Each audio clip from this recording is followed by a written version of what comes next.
Guys, good evening, everybody. My name is Mazi Kim Patrick DK, and I'm happy to be here this evening with you. We are doing a wonderful program, a joint program of Biafra Television and Black and White Web TV. We've chosen to do this program on these two locations as a result of the topic we're talking about and issues that has to do with food production that we've been talking about for a very long time. We set up specifically Black and White Web TV to give our people the understanding and to make them feel that need to go into massive food production. And we felt it was very, very important that we set up a network that can deal with that exclusively.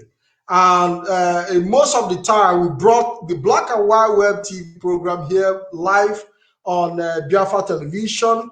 We've transmitted a joint program here, and our guests will be coming on board soon. And before they come on board, I just want us to lay the background of our discussion. But meanwhile, I want to encourage you that each and every one of you to please share this program, tag your friends, invite your friends. Make sure that this program go around. Continue to share it in all platforms, because what we are going to talk about today is the need for us to start working towards making enough provisions for ourselves. We can no longer depend on the North to provide food, to be bringing food, that if they choose not to send food down Biafran Land, we're going to have scarcity. In a situation where we have the land, we have the technology, we have the technical know-how to make food abundant in our land. We have the soil. Even Northerners are bringing a cow all the way from the north to come and eat food in our own land. If they can move their cattle because they don't have enough food, if they have enough food in the north, they wouldn't be bringing their cattle to eat from us. So we need to understand that we need to maximize the opportunity they have, as much as we know that the essence of bringing the cow is also to create space for their conquest. But all the same, it shows that if they can depend on our grass and our vegetables to feed their cow, then we should be able to understand that we have the fertile soil to grow food that we can eat. We have to start looking in this direction. This evening, our usual guest, Professor Chinedu Abodike, will be coming on very soon. And he will be talking about also the foodism war gladiator, which is going to be the topic, which have been our topic for a very long time now. And the war is on our doorstep, and it's going to be economic. We're going to fight this war in every front. And the earlier our people understand all these things, the better for us. So with me is Professor Chinedu Abodike. Professor, good evening. Good evening. Happy to hear from you today. Yes, you're welcome to the program. Yeah.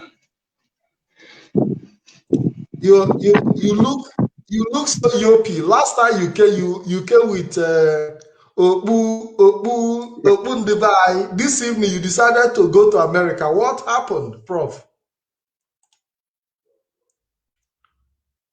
Hello, Prof. Are you there? I think Prof is having some network challenges, and when he comes back, we'll bring him back to the platform. But meanwhile, please do us this favor, share this program, and I'll also be giving people the opportunity possibly to call in, but that decision have to be made in course of this program. But meanwhile, yeah, Prof, welcome to the program.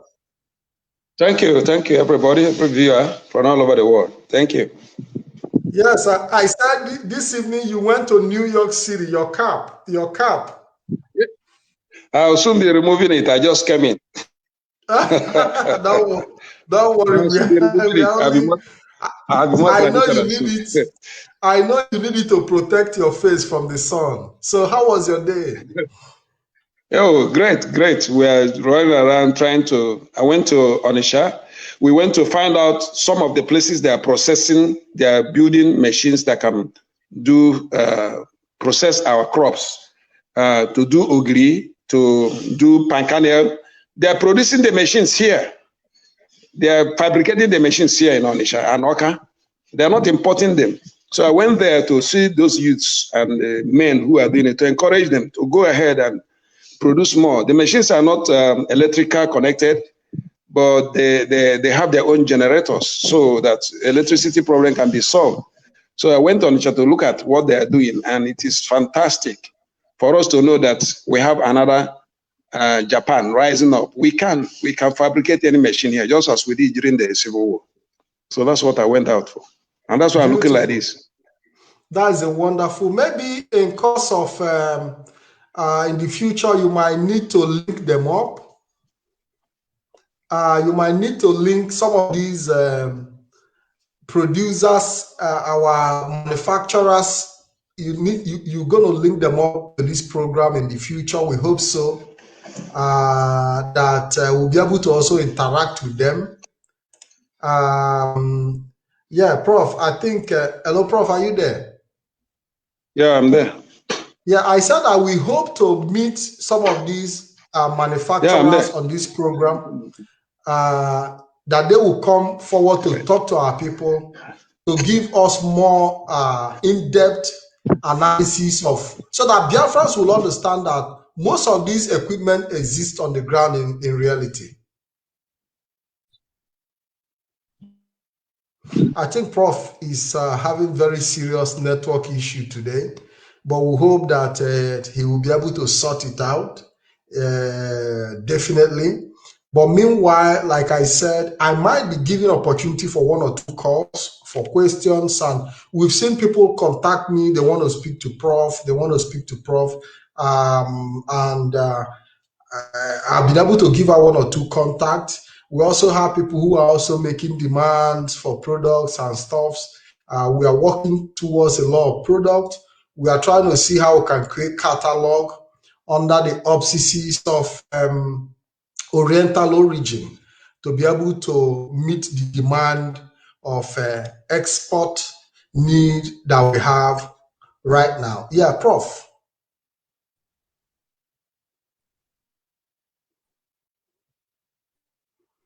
Yeah, I think, Prof, can you hear me? Yeah, I think Prof continues to find it difficult to relate with us. But notwithstanding, I hope that he will be able to change his location and find a good place where he can have a good reception. But what we'll be talking about this evening is the food, the strike that is going on by food suppliers from the north.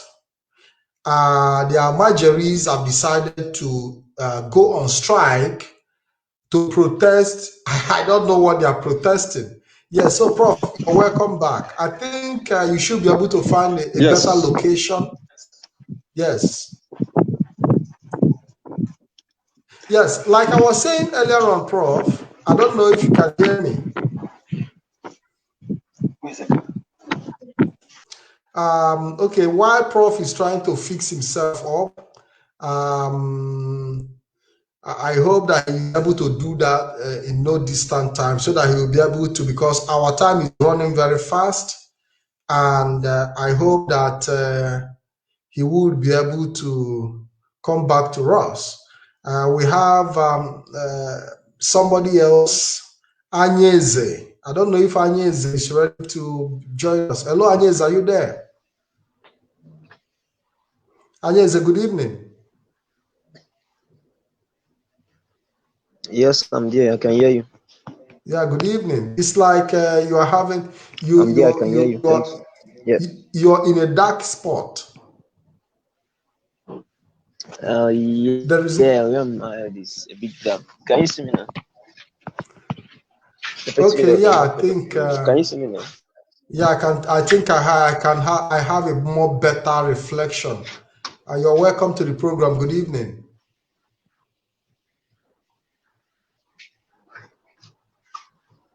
Oh, yeah, good evening. Yeah. So I know that Prof invited you to the program.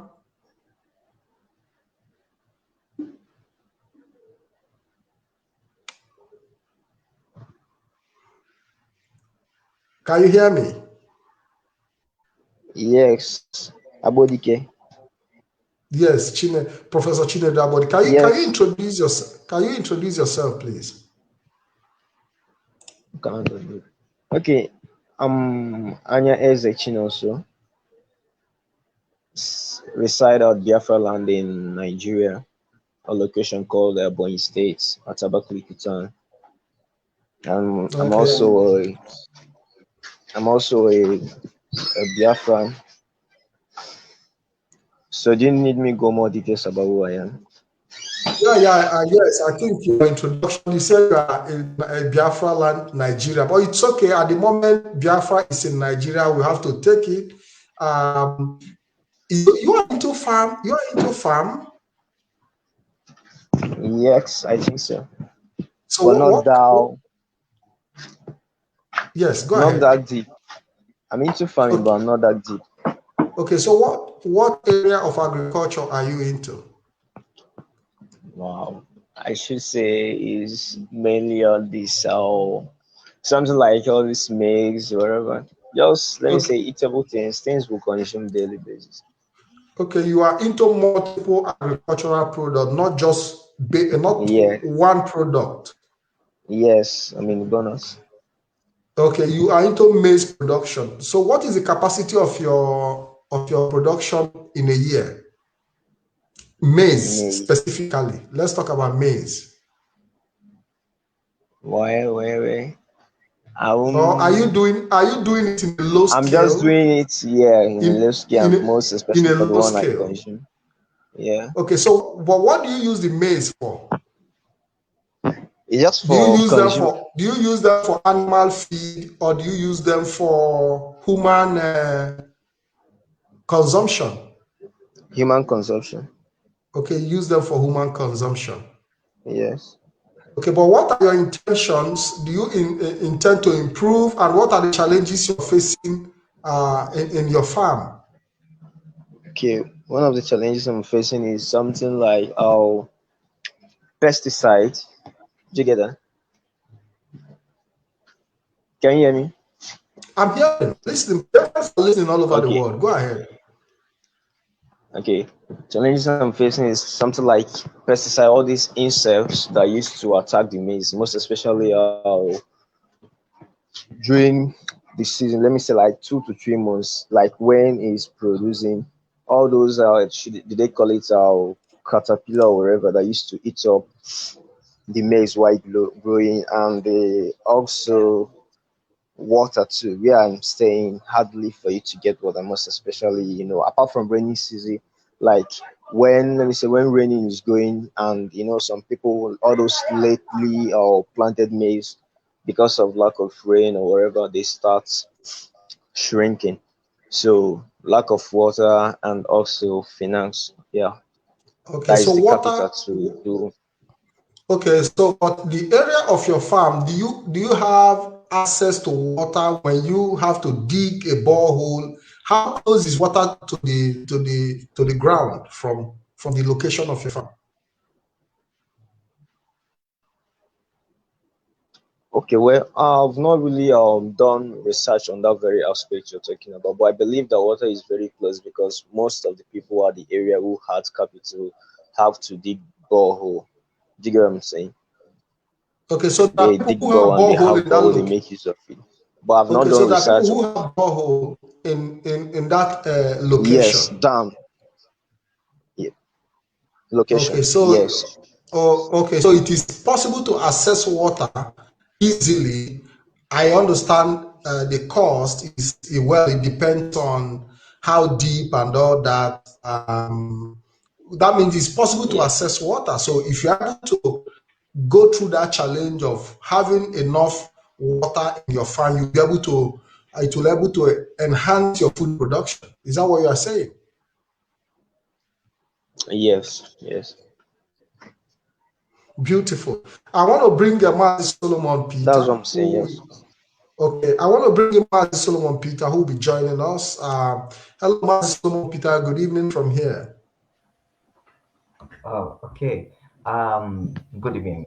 Biafran Biafrans all over the world, lovers of freedom. I greet everyone in this platform at this moment. Here is where we discussed about agriculture, going back to farm in our land, getting ready to feed ourselves. So this is exactly what we are discussing here.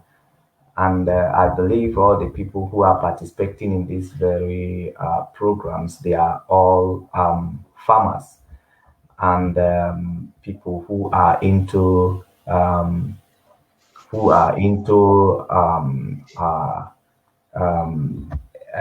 foods and the things that pertaining food. So they are the people that we are hosting in this very program. And I'm very, very grateful for Marcy Patrick for making me part of this program this very morning.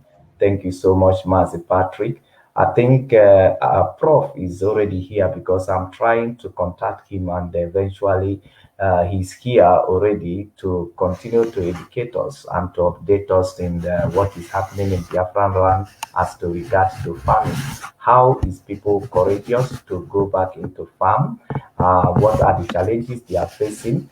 The young man that you are asking questions about his farm settlement here, we want him also to respond to us. How is the situation with the Fulani herdsmen in the farm? How is the farmers feeling in your area? Are they encouraged to go back to farm? Is people still entertaining fear? Are they being threatened? What is going on? Thank you.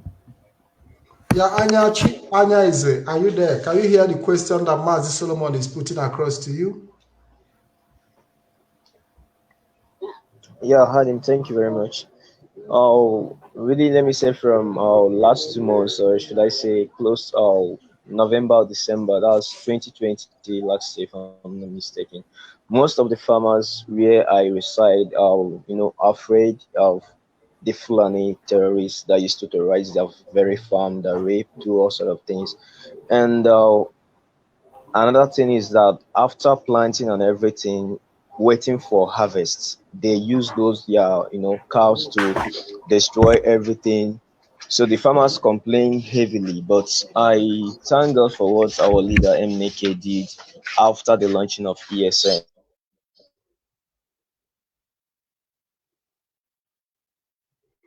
Yeah, Mazi Solomon, I think he's having difficulties with the network. I think we'll have to bring in Professor. Hello, Professor. Good evening. You're back? Yeah, good evening. Yeah, good evening. I was in Ebonyi State. I gave them seminars and lectures and tried to ask each patient to start farming, no matter how small, subsistency. If 1 million people can farm, 1 million people, they will produce food for more than 2 million people or 3 million. So that way, everybody can have farm. And I also told them the things you can do to protect your farm. There are some things you can plant in the farm. The cows will not come near there because present problem. What we're having in the world today is economic war, economic rat race. For example, if you really want to fight a war, you don't fight the soldiers in the battle. You go to their homes, kill their wives and their children, destroy their schools, destroy their farms. The soldiers will go back. The real war going on is economic war. They know what they're doing. They come to the farm, they frighten you, they rape, they do all kinds of things. We have very small, sizable land here in the east. The land mass in the north is unprecedented. You cannot quantify them. 3 states alone are bigger than the whole land mass in the southeast. So you must understand that it's deliberate act to provoke you to anger. So what you will do is self-defense. There are some crops you have to plant. Again, the young man, maybe he didn't attend the seminar. I had 2 or 3 seminars in the Ebonyi State because I've gone to all the states, all 12 states. I've gone there, and not once, not 2, not 3 times. And I gave them seminars, what they should do. Maybe he went through the videos, and I told each person to start off personal production of food crop. No matter, even if you have to plant corn, whatever you want to plant, start. The most important thing is to start. So I told them also what they can use to destroy the pests, and I can repeat it here again. Dogoyaro. Now, there's something they call melina, but if you don't have it around you, you know dogoyaro. If you can ferment dogoyaro leaves, take the water and spread it on any of the things. Those things that eat the corn, they will die. So I also told them other herbs you can mix to kill pests. Don't need anything inorganic in our farm. We don't need anything artificial in our farm, because those are the things causing our breakdown of our system, of our health system. We don't need them. We need everything to be 100% organic. Myself that went to Onitsha to look for locally fabricated machine for palm oil production and so on and so forth. I said this because I knew that very soon hunger will come. As at now, today, a penta of beans is 2,000 naira. A penta of gari is 1,002. Now, last year, 2 years ago, a penta of gari was 200 naira. Beans was 400 naira. The hunger is coming and is coming and is coming. And gradually, until we learn to actually invest on these people who are producing the machines. We don't need to import any machine for oil extraction or sorting of, for example, palm kernel or ugly, that is castor oil or whatever, or egusi, making machines that can peel it instead of using hands to do. The machines are, I'm not advertising, the machines are in Onitsha, produced by youths, waiting for people like us to invest on them, like the Chinese did.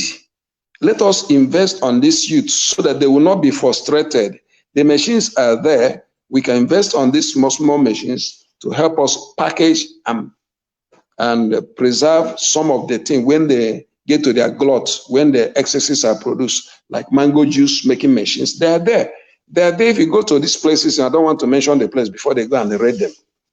If you go to these places, you get machines for all you need. In fact, most of the machines you think you import from China, they're here in Biafran land. But those people are crying out for assistance. So if we start farming in its all ramification, you find out that you will have machine producing people for processing, for packaging. You have works for youths. You have those who are producing in the farm. And everybody can, because farming is a very big industry. And the lands are there to be given to you free of charge. What are you waiting for? So my young man, I'll see come to Abakaliki in April. I stay 1 week or 2, and I'm going to visit your farm personally. And I want to see, no matter how small your farm is, it's not important. I want to know whether you are using your urine or you are throwing them away. Because the urine you are urinating after 4 days fermentation becomes the greatest manure you can ever think of, even better than compost manure. So I don't know if you are using them or you are throwing them away, you're still flushing them out. Then I want to know how you can get your ways to get water. And as I told you, sometimes you don't need to farm on the land because of the pests. You farm on empty bags, 50 kg bags. Just put a jute bag, this bag, to make the ceiling, not to roofing it, so that you control the water that is coming there. You buy a drum, 50 liters of water, and then allow it to stay on an open place so that it becomes organic water. You know, the water you pump from borehole water, they're not good for farming. They're not good. They make your farm not to produce well. They make your fish not to do well. In fact, all farms, the water you get from borehole is not good for them. The real water that is good for them is the natural flowing river, or the one you pump out and put it on a torrent and allow it to stay there for 2 or 3 weeks so that it can get natural air inside. The water from borehole has about 60% oxygen. So by the time I come to your Abakaliki next between now and April, I will be able to call you again and go to your farm and teach you exactly what you need. You don't need much money to invest on farm. You don't need money if you have the land. Yeah. If you don't have the land, we'll get the land for you. Yeah, so Prof, thank you very much for that analysis. I hope that you'll be going to see him. I believe he would have the opportunity to also tell us other things that are happening on the ground in Biafran Land. Mazi Solomon. Yes, can you hear me? Yes, Am I audible? Yes. You are audible. Yeah, you are okay, audible. okay. Yes, Okay, yes. Thank you hold so on, much. Mazi Today Solomon. I am. Hold on, please. Before we proceed, there is a clip I want us to take, and I would like you to come in after that clip, please. From here now.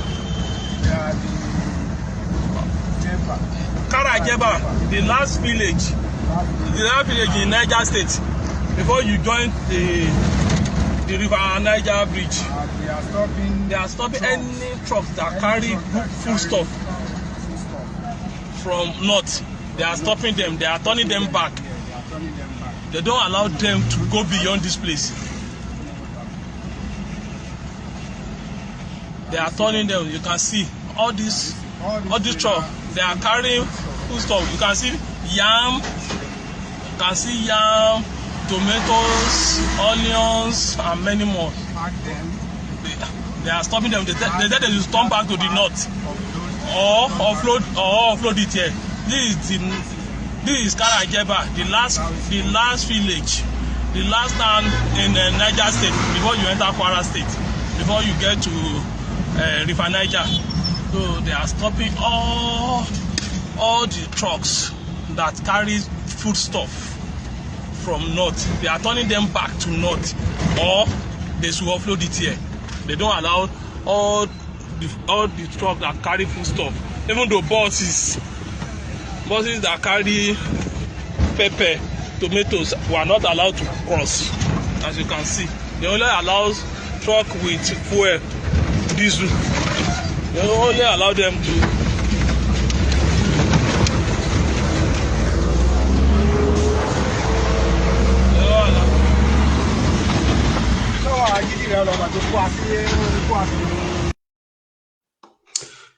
Yes, Mazi Solomon, don't you think that this is an opportunity for our people?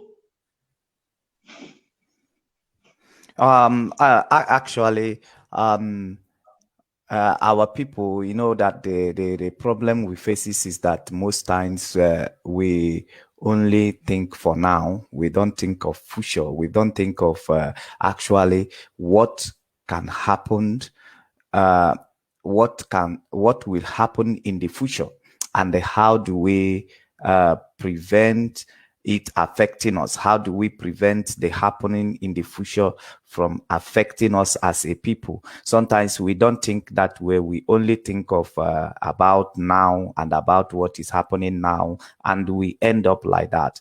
Like most of us, if we begin to think, what about one day they decide to close all the borders and they said certain things you consume today will not come in? How do you sustain? What about today if they decided to say, okay, no food supplies, or all the food coming from one direction is being poisoned? How do you sustain? How do you live? If such situation continue in the next 5 months, in the next 6 months, how do you survive as a person? How do your family survive? Sometimes we don't take time to think about those things, and that is why we are not expanding and we are not actually making use of our opportunities. So we feel relaxed that things we are going to be happening the way it has always been happening, but we have never taken a thought, what about one day? Like people who are working, have you thought, what about one day I lose my job? What about one day I cannot be able to go to job again? How have you planned the future? How do you plan the future? If was come to that, that I was not able to work anymore, I was not able to go to work, how do you plan the future? That is exactly what is happening here. But Mazepat, I am very, very sorry, because I have several questions that I wanted to ask Prof in this very program. So we want to make it an educative one. We want our people to benefit from these very programs as much as they can. So my question, Prof is not here anymore. Prof is out, but he'll be coming back hopefully. I think you wanted to ask this our brother Anyeze about the menace of Fulani herdsmen in Ebonyi. Yes, because actually, Ebonyi, because as far as I know, as far as we all know, Ebonyi is a hot spot.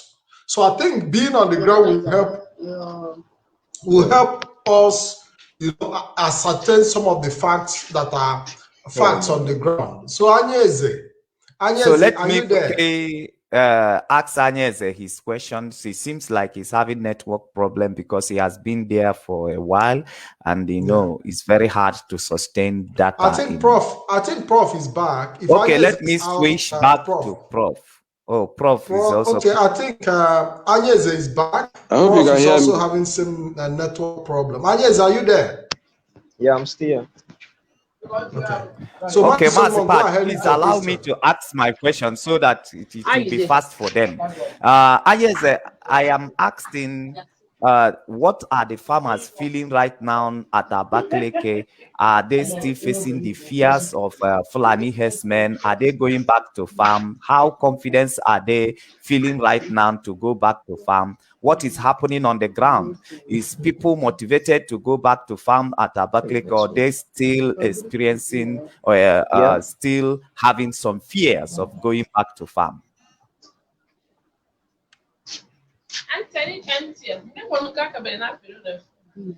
Anyeze, can you hear me? Okay, if Anyeze is having problem, please can I switch back to Prof, because I think there is so much noise on the background. You there can is so much noise on the background of Anyeze. You can mute him. I'm hearing you.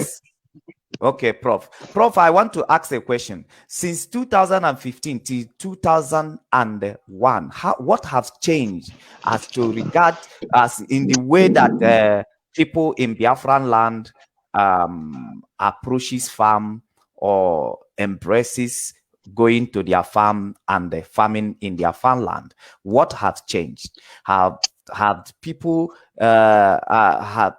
come up? Is the number of people who wanted to farm, has it increased or decreased? What has happened within the space of 2015 to 2001, please? Prof, can you help me with this answer to this question? Yeah, we've been on this for 11 years, and what is going on now? More people are coming into farm, even those who are not farmers, who don't even have idea what farming is all about. They are becoming interested based on the fact that we have made land available. We have made also organic manure available. We have also, so we can buy from you whatever you produce. And now what we're doing now is to start creating, processing, packaging, and preservation, so that we can have stores, and this will encourage investors.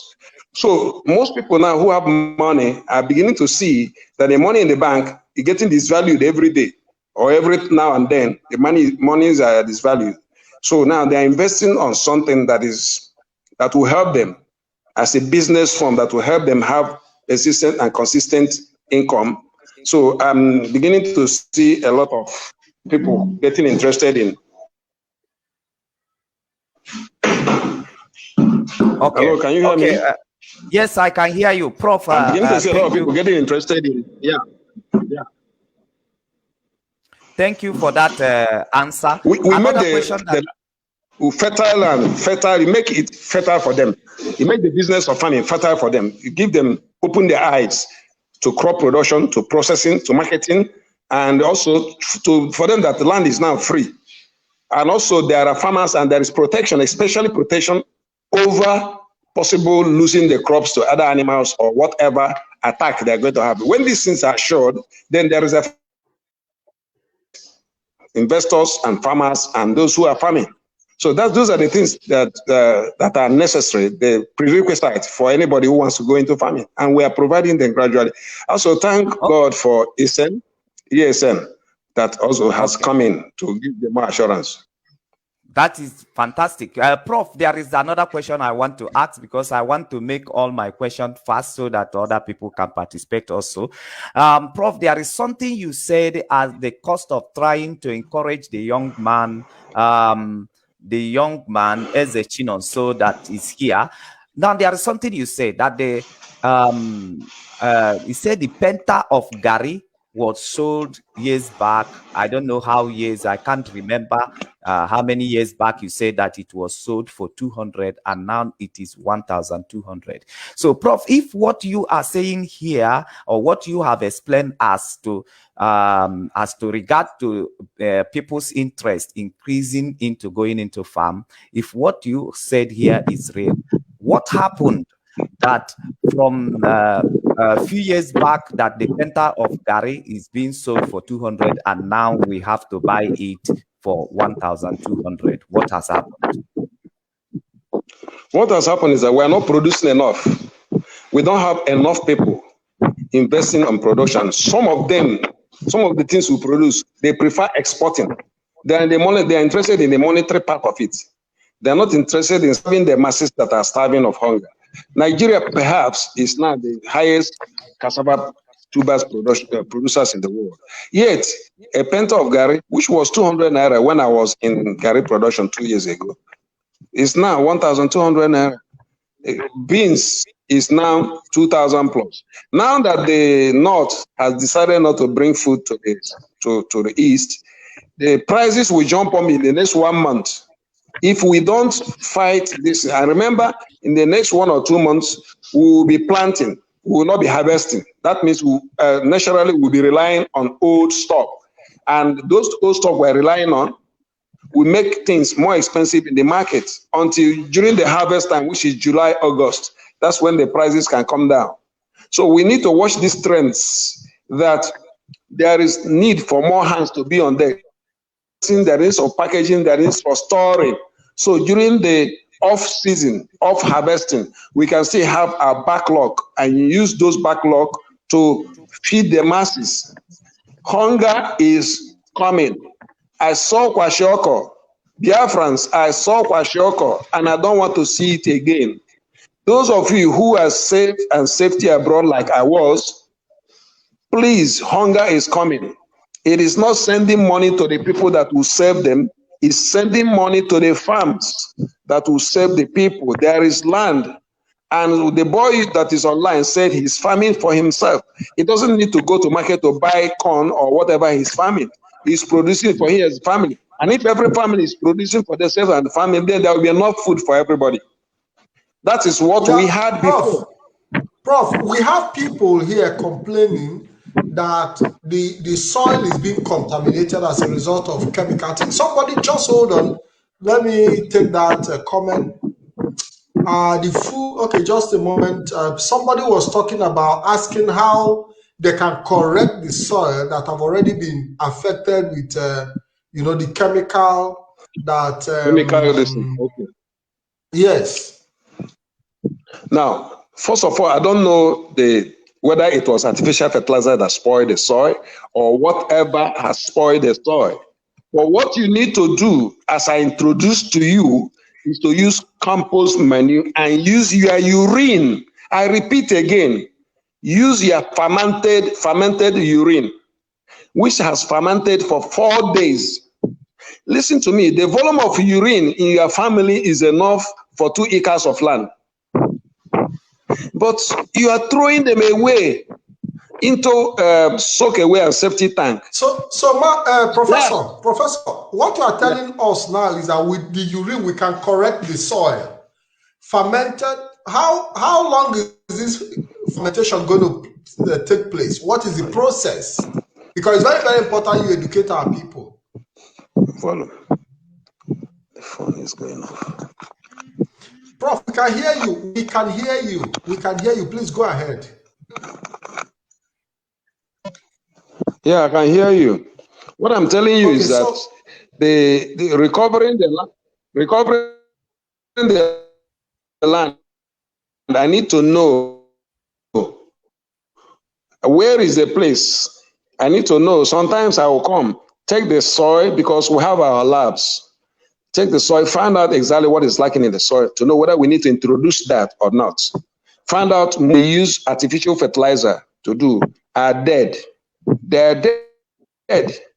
And unless you use artificial fertilizer again to produce artificial things, and when you use artificial fertilizer to produce anything, you cannot control. If it's a place near, so long as Biafran land, I would like to go there at an appointed time, take the land, take the soil, run some tests, and introduce local production. The things we have produced here that can help him or her make the land fertile again. But as I said, stop burning grasses in the farm. Stop burning. Now, when you cultivate, when you cut grasses and so on in the farm, don't burn them with fire.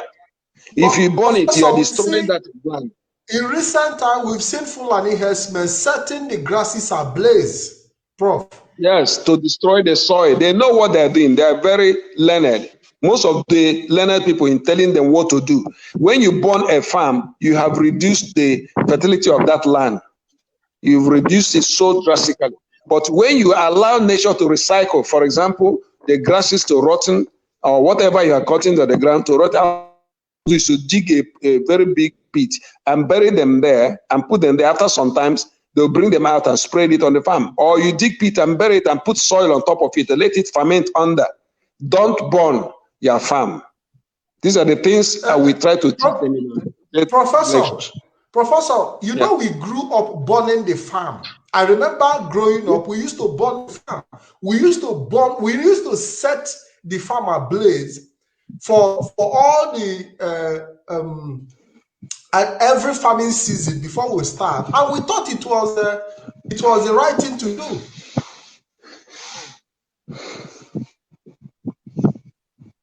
Oh my God. Yeah, Prof, I can hear you very clearly. Don't worry, just keep talking. We can hear you. Yeah, I'm hearing you. Okay. Now, yes, Professor. Like I said, we used to burn the farm.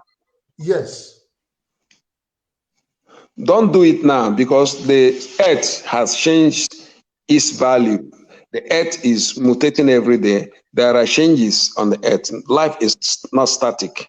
Even the earth is not static. They are dynamic. The soil of 1960, 1950 is not the same thing as now. There are more industrial pollutions. There are more things that are affecting and destroying the soil. So the soil is now very weak. So don't make it weaker by burning grasses on them. Because the industries and the chemicals and the things we are using, we are doing today, we have computer, we have laptops, we have a lot of infrareds, we have a lot of drones flying in the air and so many things. These things are affecting the soil. And the soil is already weak. Do not weaken the soil by burning there. You can burn them in the 40s, in the 30s, because there are less pollutions on the soil. Look at the mechanics, look at the greases, look at the things we throw in the soil, look at the waste, look at the pure water, look at the things we drop in the soil that do not recycle. Nature recycles. Look at the things we are doing, look at the industries, look at the pollutions, look at the gaseous productions. These are the things affecting the soil. There are other things which I don't normally teach on air. Your mind power, your ability to speak to the soil. Listen to me, this may sound strange, but that's my culture. We have 5 elements. You know, the scientists say there are 4 elements: the air, the water, the land, and the fire. But no, there are 5. The air, the water, the land, the fire, and the spirit. Now, the spirit controls the 4. Now, you can also talk to your crops and talk to the land itself. The elements, our forefathers were controlling weather and the rest of them. What they did or what they were doing then was to talk, speak.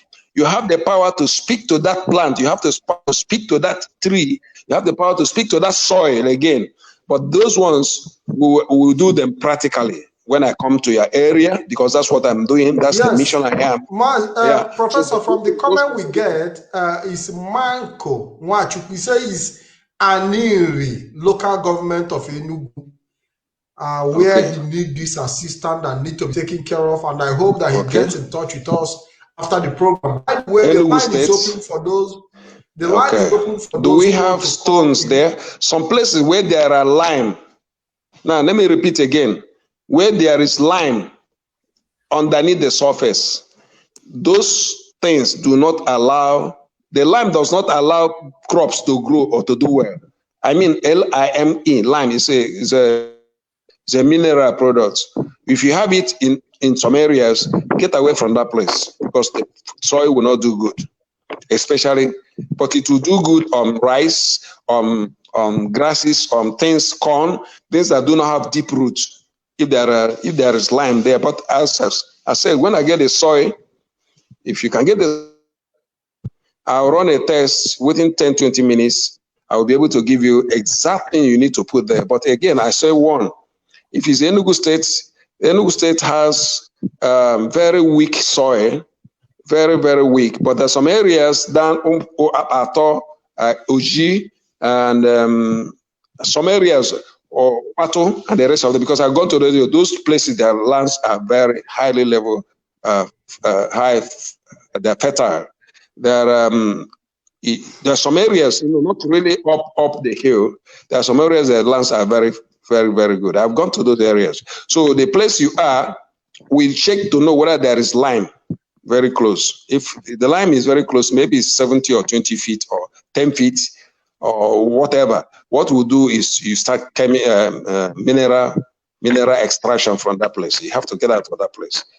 You understand? Please don't just understand me about this lime. Lime is not good for farming if the lime is very close. And also some areas at Anak will have gas, natural gas, and those things kill the crops. And you cannot say if it's environmental problem, but if it's soil problem, we sort it out. But if it's we really have to get out of that place because we need to take the minerals there. Okay, I hope you understand the two different.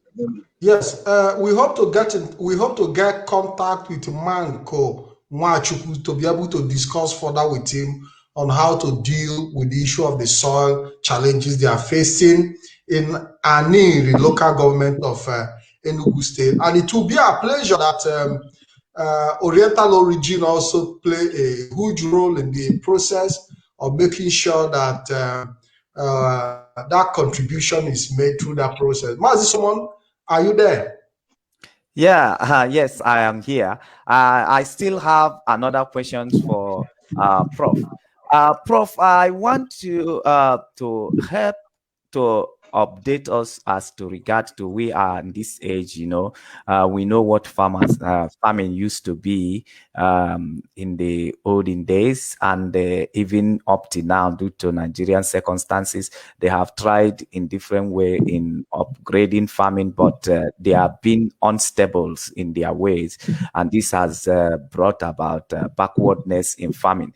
But now I want you to update us as we are talking these days, not in those olden way of farming, where you have to put a lot of strength, where you have to to put a lot of energies and then harvest just a little at the end of the year. Even some farmers has to go hungry for almost close to 8 to 9 months before they could get their harvest. So we are talking of mechanizing ways of farming.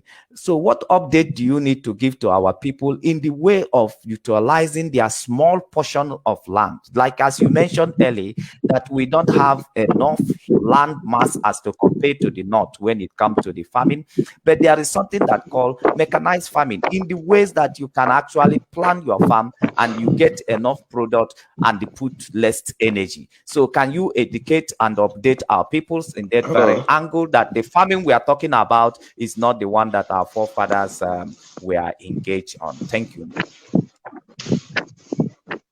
Prof, over to you. Now, what we have now is whether you have land or you don't have land, you can farm. You can farm without land by getting empty 50 kg bags and get some pig dung and mix it with topsoil and farm. Great farming there, great farming. Now, we can also farm with land by using machines, tractors, and the rest of them. Now, these are the ways we are using the modern way to farm now. Now you can process. Now we have vehicles that can come and take your farms or whatever you produce now. In fact, let me tell you, whatever you're able to produce now, we have an organization that will buy them off, whatever, buy it off front, because we don't have enough. Right now, let me ask you, can you give me 10 trailers of paddy rice every week? I'll pay you up front. 10 trailers of paddy rice every week. Can you give me 13,000 metric tons of corn every week? And I'll pay you. Now, there is so much demand. Well, same. Currently now, apart from the ancient time, we now process, we now package, we now store, and we now can sell. The problem we have had here is electricity, energy. We don't have enough electricity to be able to do things we're supposed to do. It's like a cartel. We were denied the right to have right to electricity, and that has disturbed us. But then we don't give up. We can produce our own energy through waste. We can produce our own energy through waste. We don't. The Igbo man does not give up. The Biafran man does not give up. In fact, the more you pressurize them, the more successful they become. So there are ways we can also get our electricity, but though it's more expensive, but at the end of 1 or 2 or 3 years in farming, you will recover whatever loss you have. So what I'm saying is that the problem number one is land, and that has been sorted out. Oh, food money. Hey. Okay. Okay, Prof. Yeah, Mazi, Okay, I think we have. We can see that you're a little busy. Yeah, I think we have a guest. Hello, Benedict. Good evening. Yeah, good evening. Yeah, good evening. You are welcome to the program. Yeah, thank you. Can you please introduce yourself to us, to the audience? Okay. All right. My name is Benedict Chukwumaibekia. Okay, I'm from Nogo in Dunukofia, Anambra State. I'm an agri-economist with 23 years of practice now. I graduated from University of Agriculture, Mudike. I worked briefly for about less than 10 years with First Bank as the relationship manager in charge of agri. Now left them after speaking with Prof. I now left the bank and opened my own agri-business unit. So we're into fish farming, piggery, goat ranching. That's West African dwarf goat. We're into horticulture, like aloe vera. We're doing spices like ginger and others. Okay, so we're into cocoyam and all those stuff.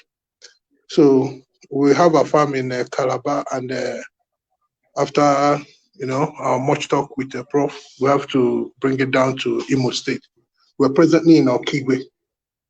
That's where we have our integrated farm, and our farm, okay, so our crops. Yeah, our crops are organic, 100%.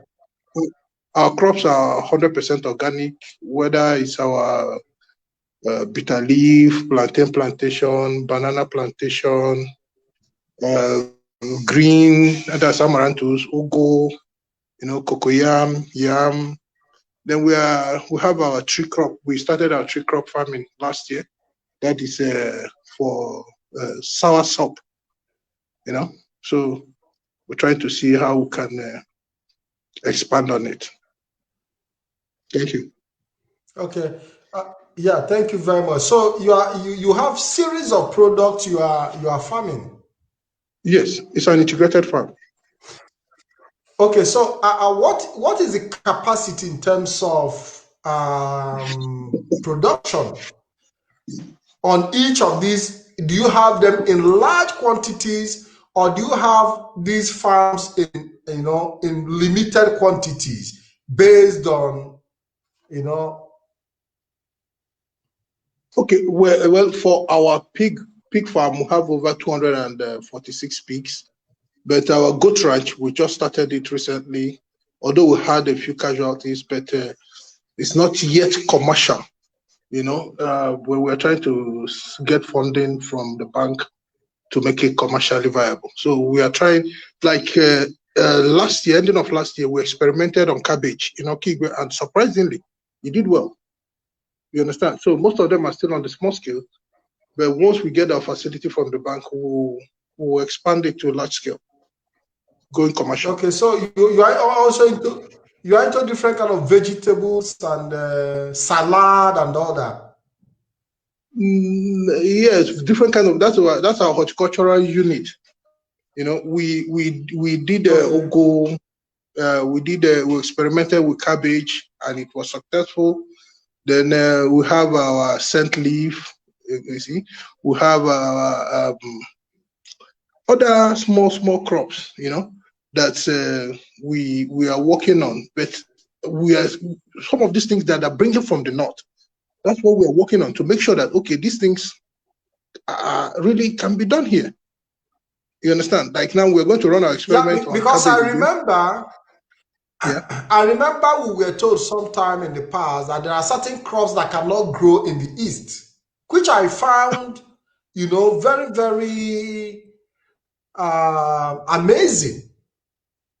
Because we have fertile soil, and what they tell us is that the weather in the north is different from weather in the south. That that affects some of the crops that we cannot grow in our areas. How true is that? It's not true because you see, all the soils are not the same. You understand? That's why I believe that there is no soil that is totally useless. For instance, now, if it is during the day, I could have gone and shown you, you know, Opa, this Bambara nut. You know Opa? Can you hear me? Hello? Yeah, we are running ahead. Yeah, we are following. Yeah, we are running. Yeah, we're running an experiment on Okpa, and you'll be so surprised. The germination rate was over 90%. You understand? Our aloe vera is doing very well. The type of crop, like now, the cabbage, we did it for dry season, and it did very well. From the 1st of January this year, we started harvesting. So we want to run the experiment again during the rainy season. Now, what happens is this.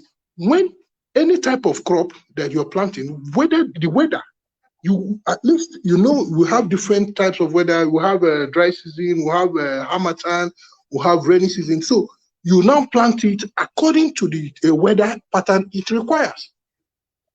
You understand? The weather pattern, the soil type. So that is the mistake people are making. It's not that all the weather totally useless. Okay, because I know we have the rainy season, we have the dry season, and we have the harmattan season. We have 3 seasons or 4. How many seasons do we have? We have 3. Okay, we have 3 seasons. So what you are trying to tell me that each season has a particular crop that can go with it. Is that what you are trying to say? Of course. Sure. Okay. Okay, I think Prof is back. Yeah, okay. I think Prof is back before he developed another epileptic network problem. Prof, you've listened to our brother Benedict. Yeah. And he talked about how you have influenced his decision to leave his banking job into agriculture. Yeah. And I think from the look on his face, he seemed very, very grateful. He made that decision. Prof, you are stable. You are stable. You can speak to us. Yeah. What I'm saying is this. No job is better than any job that you have to be there always. Always. You are a slave to that system. The job has just enslaved. Your life is your time. The time allotted to you is your life.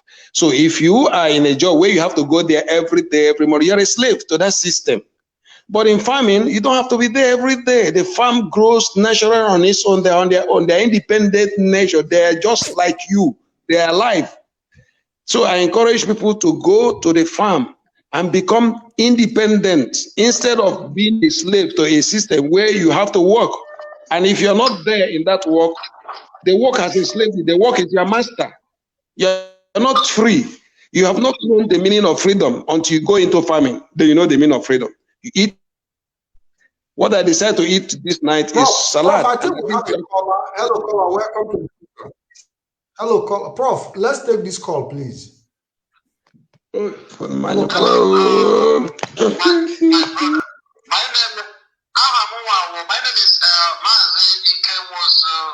I'm calling from Atlanta, Georgia. Welcome. And I came back from work this afternoon, and I was lucky to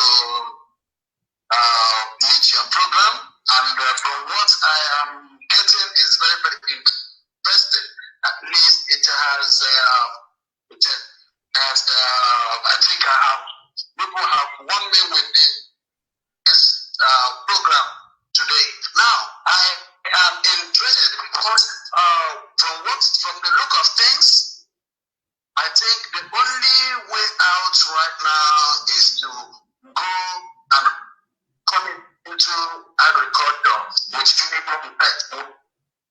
Don't need to spend much time, because even I'm already into that kind of businesses over there in Biafran Land, but I'm not seeing much scams or something like that. So I think if I divert into this agriculture of a field from the way Prof is explaining or teaching us here, I think it will make a very big plus. And from what's coming, you can see how they are blocking some food items coming into our land. So I think what we need to do right now is to come into the agriculture of a thing, to start mobilizing and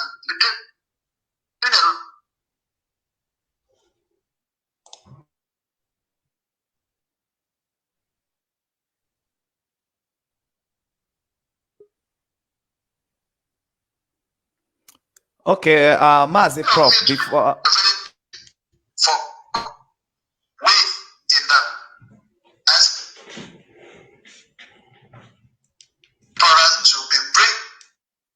Okay,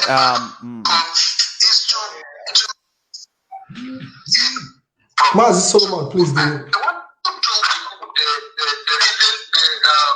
Ramadan season, dry season, rainy season, or something like this. Something that we can be producing without not looking into. You can take corn. Okay. In October, you can have corn. In December, every time you can have corn. You can have anything. So how can we do that in Biafran Land? Because if we can come in and putting money over there, we don't need to be talking about rainy season. So how can we do? That is my first question. Thank you very much. Attention to that question. Thank you very much. Let's see how we can progress, because there is danger ahead. Thank you very much. Thank you, caller. Thank you, caller. Thank you very much. Yeah, Mazi Solomon, he's talking about how we can rotate our Mazi Pat, please, can I ask? Yeah, before then, I want to ask my question. So remember, the young man Benedict is in Biafran Land, and you will always be conscious of their network problems and the data problems issues. So my question to Benedict is this: Benedict, can you explain to Biafran all over the world and the Igbos and the people that are in geographic zone of the Old Eastern region, can you explain to us the biggest, as somebody who has already ventured into this very project and has been doing a long time experiment on this project, what are your biggest challenge? As in, what can be done to expand the agricultural produce in Biafran Land and in Old Eastern region? What do you think that it is a biggest challenge to this project?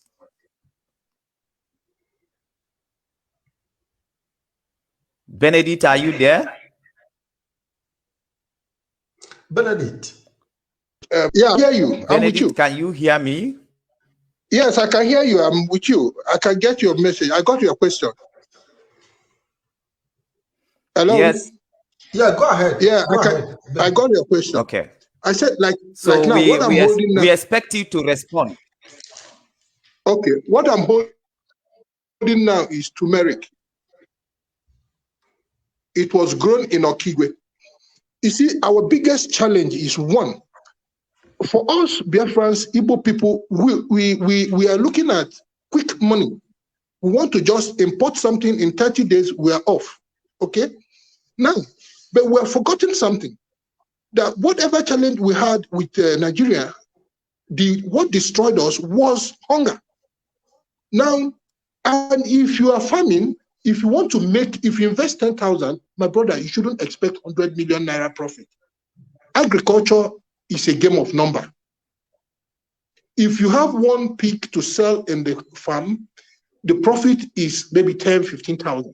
If you have 400 to sell, the profit extrapolates. Do you know that you cannot go anywhere around the space you require is so large, the money in it is so large.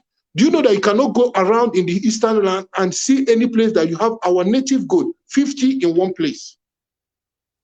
But this goat has a small carbon footprint. It's cheaper to grow and is better, it's meatier than this red Sokoto that we are buying. If you are doing something, they will go and buy outside goat. And these goats they are selling to you, they don't feed them very well. Their health status is questionable. You understand? So our biggest challenge is funding and mindset. If we have the mindset that, look, we can grow something here and export. So that same money you are looking for will still come. So our biggest challenge is investors. People that are willing to put down money and grow food and grow the economy. Because this food we are talking about is equally used for industrial growth. For instance, in pig, you can scald it and remove the head to produce brushes. You can use the skin, the kanda, for shoes, leather factory. Then before you consume the meat, the bone, you can debone them and crush the bone and use it as bone meal. So the multiplier effect and the value chain is so vast. And also the dung. And also the dung. The dung can also be used to develop bugs. Gas, how do you call it? Biogas. It's called biogas. Yeah, but not just biogas, but you can also use it to actually develop what is it called? Maggots to feed the chicken and even the fish. Of course. Like now, I use the manure, the pig manure for all my crops. I don't know where they sell fertilizer. I don't use fertilizer because I don't want to poison myself or poison my customers. You understand? So the value chain is so vast. It's only when people have a mindset change and invest. You must put that. It's not easy. It's capital intensive.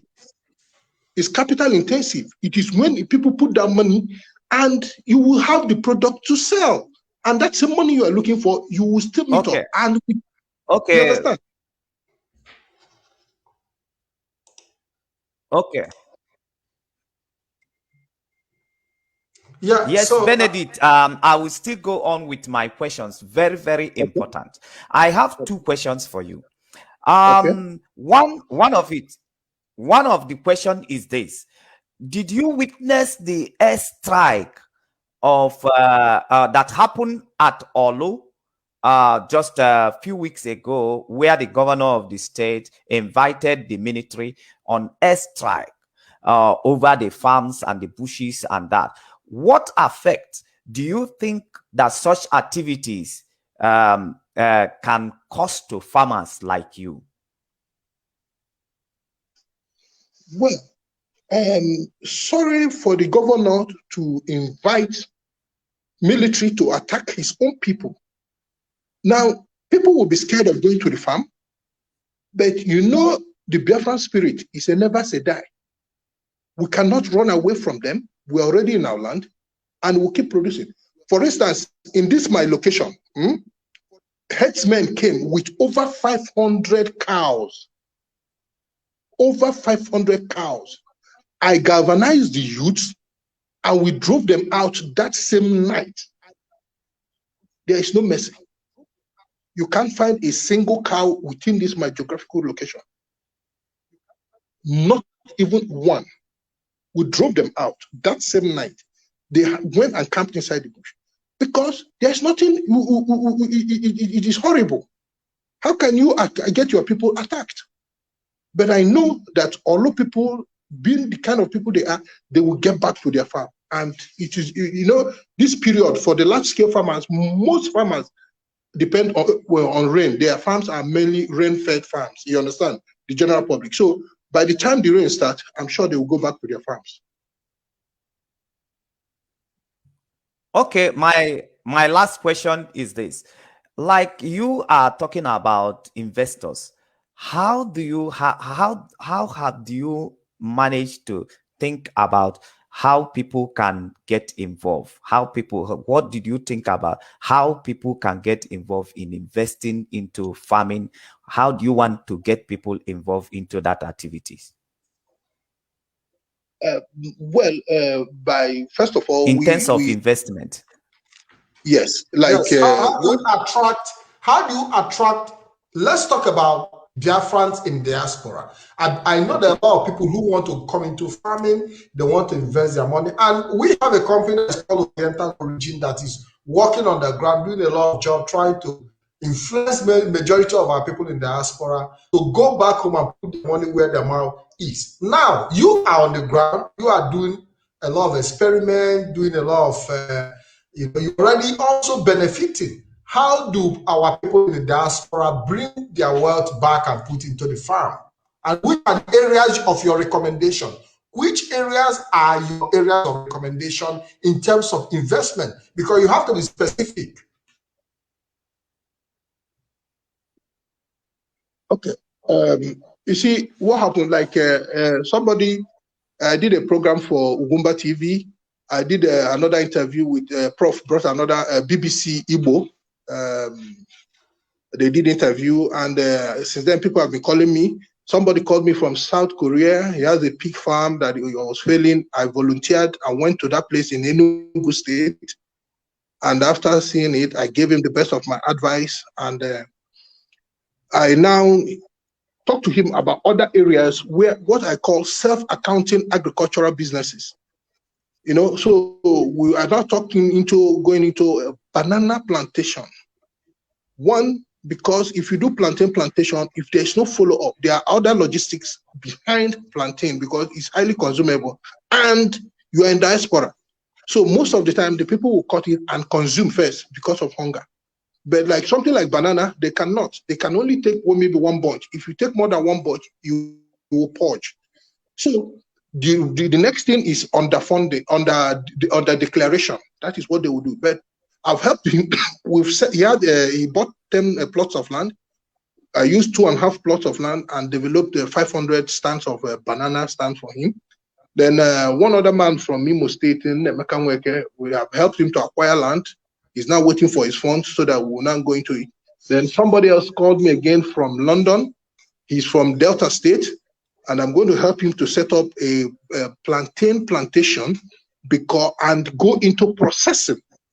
Then when the processing and export to UK, now if the demand is more than his own capacity, we will now arrange for outgrower scheme so that there will be a multiplier effect. It will now encourage other farmers to produce, and he will buy at the prevailing market price.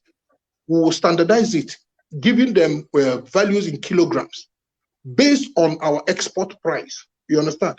So the people that have been privileged to come across, based on their peculiar nature and the type of land they have, then I can now advise them on the type of crop or livestock to go into and how to monitor their investment to avoid unnecessary losses. I think Prof is back. Prof, you've been having this difficulty with your Okay, Mazi, Mazi, Yeah. Patrick? Yeah. Yes. Mazi Solomon, Mazi go Patrick, ahead. can I give questions to Prof before the network start again? Yes, Yes. Prof, please, can you explain to us now? We want to understand this farming, this, yeah. So this farming issue that we are discussing here, what effect do you think that it has against our struggle for restoration of Biafra? Does it have any effect as per our struggle? Because so many people, some people are saying here that what we need now is independent. Then after independent, then we will stay hungry till Biafra is being restored, then we can engage into farming or that. So what effect do you think that the farming issue that we are discussing now has against Biafran restoration? War was because of hunger. That's the major reason. 2, there is no nation on earth that hasn't got food sufficiency that is called a nation. You must continue to depend. And it is easy to poison Biafrans if they not can poison their or whatever they have.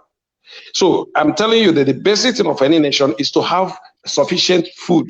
And remember, when we are talking of farm, we're not talking about the health part of it, health industry, curing of sicknesses and diseases.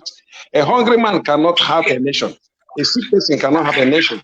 So basically, it is very important for Biafrans to know that without food sufficiency, we don't have a nation. It is very important to carry on food and health as a program for any nation. Most nations you have today that are developed have sufficiency in food production and health production. Traditionally, culturally, not imported. You cannot import technology. Technology means technique and knowledge. It is traditional. So you cannot throw away your culture and tradition and say you are going to have a nation and it is not important. What we are doing is we have traditional means of having food in every home, in every family. We lost the war. I was there, my brother. I was in the buff. I fought. We lost the war because of hunger and because the people knew how to win us by going to our schools, our homes, and bomb children in primary school, bomb our farmers. And when the soldiers found out there's no food for them to eat, they died of hunger. So really, hunger is one of the weapons of war. We know who spoke that. I don't want to say it here, but we know that without food and health, there is no nation. So it's part and most important part of it is to have enough food for the people to eat. If you don't eat it, anaghị ebu afọ agụụ agba mgba. Anaghị ebu afọ agụụ. Onye chọrọ ịgba mgba ya eriju afọ wee pụta n'ọgbọ wee gbaba mgba. We have a caller. We have a caller. Welcome to the program. Hey. Yes.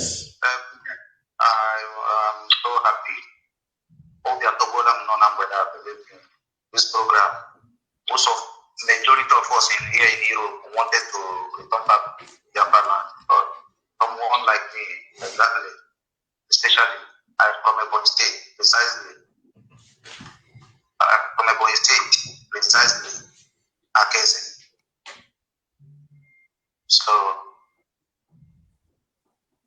can you hear me? Yes, Biafrans are listening. Go ahead, we are listening. So, I am from Ebonyi State, precisely Akese.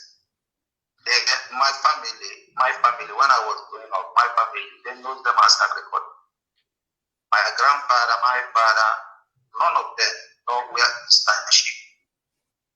That is where we all grow up, both in education, everything. But since all these years, when I came to Europe, I found out that exactly the same thing that made me run out from my hometown. Here, they are most richest people in Italy here. They are most richest people agriculture. So, in Japan, I have it in mind to come back home and invest in agriculture. You know, there's somebody who have got money or who have eat money one way or the other. I feel so I don't know how would I put it. Where would I start? Which area would I start? Corporate is something I knew very well what agriculture is all about, especially rice, yam, and cassava, or the green coconut, okra, and I have the hectare of land. No matter any length of land I want to invest in agriculture. But my parents is now, how will I get the tractor? Because I even wanted to buy tractor here, but it's too costly to put it down to Biafran Land. Yeah, when it comes to tractor, you have to get in touch with us. We are putting up a package under Oriental Origin, and I think Mazi Solomon will be in a better position to talk about that. Mazi Solomon, so because what we are trying to do is to get people involved, yes, those in the diaspora involved to acquire tractor. I will be working on that, and we already have people who are interested. So if you want to invest in that area of equipment, we can talk about it after the program. Mazi Solomon, go ahead. Yes, my brother. If you are still online, let me tell you the real vision and the motivation to what we are doing here. So, actually, we wanted to implement the effort that Mazi Nnamdi Kanu has done in bringing Igbos and the Biafran at large together in recommending to us that Igwebike, and we can always achieve something when we come together as a people. Okay, so we want to implement this type of success or this kind of idea in different fronts, and we have chosen the front of agriculture or encouraging our people into getting involved into agriculture. So what we are running this program for is actually seeking for people of like mind, so we can form partnership. So if you are interested on anything we are discussing here, get in touch with Mazipat with the number that will be displayed here on the screen. So we want to get ourselves together. You don't need to buy tractor by yourself. We want to form a group so that the investing, like as we are talking about investment now, so that it can be made easy. So you can see an opportunity to invest with $200 or invest with $500 or $1,000, the way that it does not stress you, and yet work will be in progress. So that is what we are looking at, because as like Benedict we are describing here, that the main challenge they are facing as agriculturalists in our land is funding, and the government or the present government they have now, which are taking our land, who are taking our land into siege, they cannot do anything to fund Biafran land. They are busy funding the North. Do you understand? So we want to see the way we can fund our own agriculture through by ourselves, not waiting for the government, which we know that they are not ready. There is so many need we have as an indigenous people, which they have not attended to, even some need that are very, very simple, that are even the primal duty they're supposed to do. They have not done it. They have not in the areas of roads. in the areas of infrastructure, especially run running water. They haven't provided electricity. Infrastructures, they are totally failure. So if we wait for them again to be fed, then that means that very soon our intestine will cut off. So that is why we are running this program. So if you are interested, join us. We are bringing the people of like mind together so that we can be able to implement this success that Mazi Nnamdi Kanu has done in the area of the struggle and in defense of the Biafrans. Exactly, because my own, just like as you say, okay. I'm not talking about investing $20 or $200 or $100. I'm talking about coming back to Biafran land as possible as today. I am a IPOP member at core here in Italy. So, and just like today, help me and ask for, as a few people have said, things I will not be bothering myself over the tractors and the pickups, the things, the machines that I need. So I could, if someone would tell me, at least with $10,000 or with will be 10,000 euro, 5,000 euro. In this case, if you are coming back without my allot plate or I want to start from somewhere, invest in my own land. You can get in touch. We can talk about that when it comes to the direct investment. We can talk about that after the program. You call in and we'll discuss on a way forward and how you can be guided, into, and you have the right of choices. You'll be given recommendations. The market is there, so you just choose the kind of crop you want to go into. Thank you very much for calling in. You can call this number after the program. Thank you very much. Yes, we have a Nyere Nayo who said, Nyere Nayo said, I'm interested for investment in the tractor. Okay, and Nyere, you have the number on the screen, +3938817796665. You can call in. For those who are interested in investing in tractors, you can call in and let's see how we can gather ourselves and put our investment in the right place. I think Benedict is back. Hello, Benedict. Welcome back to the program. I guess you had difficulties with your network. Yeah, exactly. Yeah, yes. Mazi Solomon, proceed. This is the reason why I will always want us to rush the people from Biafran land, because you can't hold their network at hand. Oh, Benedict, you are back. Thank you. We are actually discussing about how can people who are in diaspora participate in your project. So we have we already have a body which we call Oriental Origin. Their duty is like to organize people who wanted to invest into agriculture and make sure our people doesn't lose money, because we are looking forward here as being professionals enough to make sure that things are handled professionally, that people does not invest and then at the end of the day it is story or losing of money. And the main objective of also investing is to make sure that the price of food come down in our land and people have it in assorted. So, like in your own way, how have you thought of people abroad or people in diaspora participating in the exercise that you are doing now? How have you thought it in your own individual way? Just educate Biafrans, because we are here to bring forward to our people what is obtainable and what is workable. Thank you, Benedict. The question is for you. Okay, thank you very much. In our goat ranch business, we are looking at, because the person is not there, going into breeding, might bring distrust. But going into fattening has a more straight line and understandable for a neophyte, business proposal. For instance, if you are going into fattening, if you buy, let's say, 100 goats, you fatten them, you sell them off. Okay, there is no story there. But if you are going in, so I'm not bringing any investor into breeding because it has its own peculiar challenges. For instance, if I go for a hybrid goat, that is,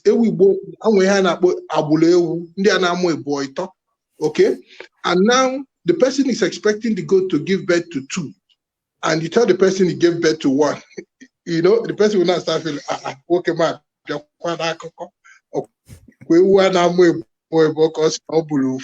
understand? So it's a little bit intricate, except if the person has somebody on ground, okay, and the person can easily that is the only way. But I don't want that hassles for anybody. So I believe more in the grow out, okay, and the person will have to be guaranteed. For instance, you must factor in mortality, okay, but your mortality should not be over 10%. You understand? So that one is more of a straight line business. Like in the piggery unit, the person will equally go into fattening, because now if I tell you, okay, look, my goats, my pigs are having an average of 9, and something happens, it gave birth to 5, you will not believe because you are not there. So I always push them towards the angle of fattening. Okay, we are putting in 100 winners. We grow them out for 6 to 9 months. We sell them. This is the cost of production, purchase of winners, production, labor. Then this is the selling price. Then you share your profit. It becomes a straight line. Then the business will have duration. Okay, it is not in perpetuity, so that the person can easily back out or continue if he so wishes. You understand? So I think most of the time in livestock, I always push them towards livestock because it is more accountable. Okay, it's more accountable, and they can easily expect their returns in a certain period of time. That's where the investment will match up. Okay, thank you so much, Mazi Benedict, for that education that you just gave to our people. So if actually somebody wanted to invest into the fattening as you described, now I want, like, what time duration do you think that it can take somebody to get a certain number of goat or sheep to get them ready for the market? What is the duration of time, and what are the margin of the profit do you think that people can expect in such a period of time? And how much do you think that somebody who want to get 100 goats today can be able to invest to get them ready for the market? Thank you. Okay. Well, you know, like the Akeze man was speaking before I went off. Akeze used to be known for goats, but it's no longer there. One, sourcing the goats is the first issue. So it will take about a month or 6 weeks to source about 100 goats, because you go up to Soka area, Bonny area, and go. Now sourcing for the goats, feeding them, I think for every 12,000 you spend on a goat, you should have a profit of about 6,000. Yes, 50%. For every 12,000 you spend, okay, on a goat. So okay, somebody like, have been let's commenting. be more specific on a Mazi goat. Solomon, somebody have been commenting. Mazi Kewosu, I didn't get your question. If you can call in, I'm going to put the number once again on the screen. If you can call in to ask your question, or you can drop your question again on the comment section, please. I didn't get your question. Mazi Solomon and Benedict, you can proceed.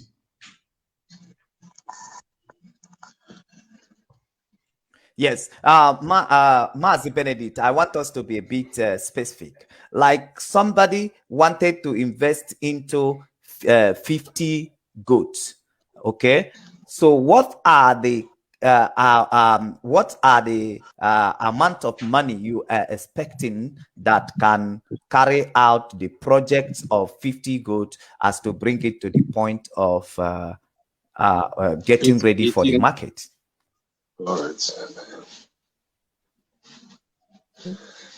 That is, if you're not milking the goats. Yes, Prof, can you repeat?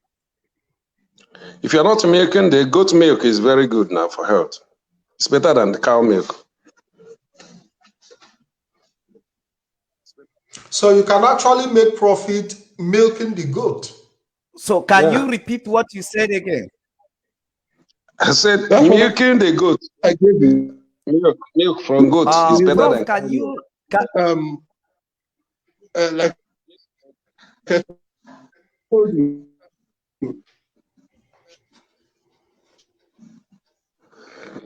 I think Benedict is having a network problem. We can.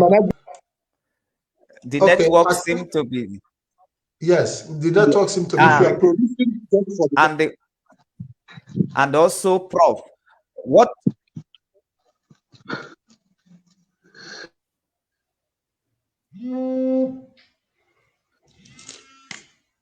Benedict, go on. We are all waiting for what you are saying. Is a place.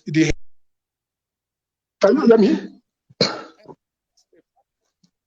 Hello, can you hear me? Yeah, we're hearing you. Yes, okay. Go on. We are discussing about fattening for meat purposes for now. So okay, what we are looking now, what we are looking at is a goat between 3 months to 6 months. That is after winning, okay, and fattening it for meat market purposes will cost you not less than 12,000. It costs you about 12,000 to do and grow. And when you are selling, the minimum profit you make is 6,000. That is 50%. Yeah. Yes. Okay, Prof, okay. there is somebody on the line. There is somebody The duration. on the line. What are the duration? Mazi Solomon, please, before you proceed, there is somebody on the line who called in earlier and he said he asked a question that have not been answered. Mazi Kenwosu, can you please come back with your question? Maybe Prof is there. Okay, yeah, thank you. Yeah, my question goes to Prof. Prof is out now. Is there ability for us to come into the agriculture of a thing in Biafran land and farm without leasing? I gave an example. I said, like here in America. Yeah, Prof has said. Yeah, Prof. Listen, every month we can have Mazi corn in the market. We can have vegetables available. So is Mazi, that possible in Biafran land? That is my question. Mazi, do you get me? Prof have already answered that question. That we have come to the point where we can plant without season. And if you have been following this program, yeah, we Prof have already said that time in the past that we have developed our agricultural technology to the point where we can actually farm without season. And secondly, the area of food preservation is an angle we should be looking at, so that we'll be able to have our enough food preserved for the next season.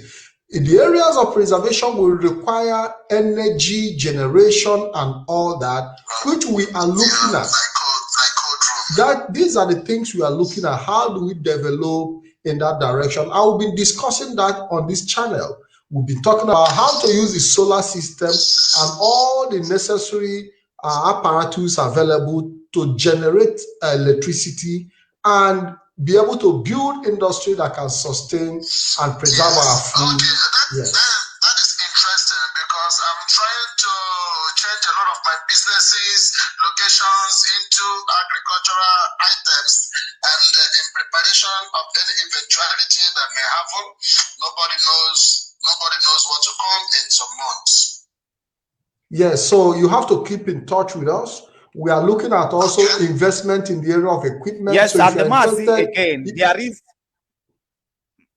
Yes, if you are interested in investing in equipment, if you are interested in investing in tractors, we are building partnership in that direction, that people can actually come together, put their investment in tractor and other farm equipment, little bits of investment, accumulate them and put that investment to be able to help our farmers back in Biafran land for easy farm production and increase productivity as well. That is very, very interesting. My brother will need to put more attention and energy on this kind of program, so that nature will not, or what has happened before will not repeat it again, because what we are looking up to as it stands today, anything can happen, and another civil war to break up over there is inevitable. So we need to be in preparation ahead of time. Thank you for this kind of program. Thank you very much. You can get in touch with us for further information after the program. Thank you very much, and God bless you. Thank you. Thank you. Yes, so Mazi Solomon, you can go ahead with your interaction. Okay, Mazi Patrick, just to add to what you have just said also, we have to let the public knows that Oriental Origin has also developed an idea of having a central market for our agro produce. So where everywhere you can't have light everywhere in Biafran land, as the situation of the country where the land of Biafra is now. We don't have hope for light even in the next 20 years to come. So what we do is that we have developed an idea of having one central market in different zone where there will be a standby light supply, and we have a very large cold room, and we have also means of preserving which other food, so that Biafran can always, our people in the eastern region can always return back to those central market to access the agro produce which has been under preservations. So that is what we have. That is the consent that we have developed in the project of Oriental Origin. So we can build this central market here and there where things can be stored, where farmers can go straight away and they sell their produce, and those produce also will go into preservations, and they can always come back to assess them. So that is the concept we have also developed in the project of Oriental Origin. But I'm coming back to our brother Benedict here. Benedict, I'm trying to say, just a little specifications that I asked you to make, which you have put out for the Biafran here, said somebody can invest 12,000. What do you mean? Is that $12,000 or 12,000 naira or 12,000 pounds or 12,000 francs? What exactly 12,000 are you talking about that somebody can invest? And what are the duration of time that somebody has to invest this very 12,000 and will be expecting to make a profit of 6,000? Thank you, Mazi Benedict. Okay, question over to you. Okay, thank you very much, Mr. Solomon. Well, I'm talking about 12,000 naira from start to finish. That is the total cost of investment per goat. Remember, we are buying goats at 3 months old to 6 months old. Okay? Now, you feed them for between 6 to 9 months, depending at which age you bought them. You understand? So, the investment duration... We are missing something here. We are missing something here. Benedict, hold on. We are missing something because we want to follow you according to the explanation you are giving to us. Now, you are talking about pay a goat 12,000, not the whole 50, because some people might have started misunderstanding that you are talking about 50 goats for 12,000. So so please, can you explain further so that so that it's 12,000 naira per goat. That is the cost of because I'm talking about 50. I'm talking about 50 goats here, and you are talking about 12,000. So some people might have started getting it wrong that you are talking about the 50 goats for 12,000. So can you explain further, please? Okay. See, I wanted to break it down per unit so that the person can now choose, okay, I'm getting, it must not be 50. I want to invest in 40 goats. I want to invest in 150 goats. I want to invest in 120 goats. So all you need to do is multiply it by 12,000, and you know that this is the cost of your business investment. So the 12,000 naira is per goat. That is cost of purchase, medication, labor, and feeding. To maturity. Yes. Okay. You are giving how long? We are asking about the duration of time. How long can this take to get ready for the market, for you to gain per unit 6,000? How long? Maximum is 9 months. 9 months. Yes.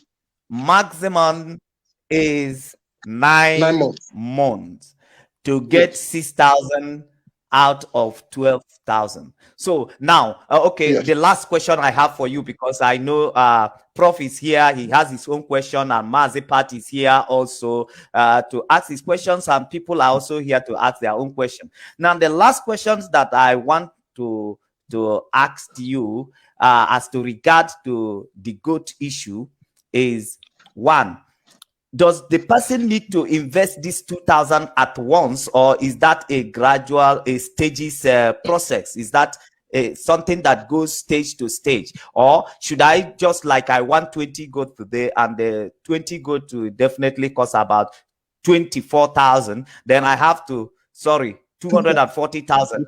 Then I have to keep the 240,000 and instant before taking off? Or is this something that I have to do by stages, stages by stages?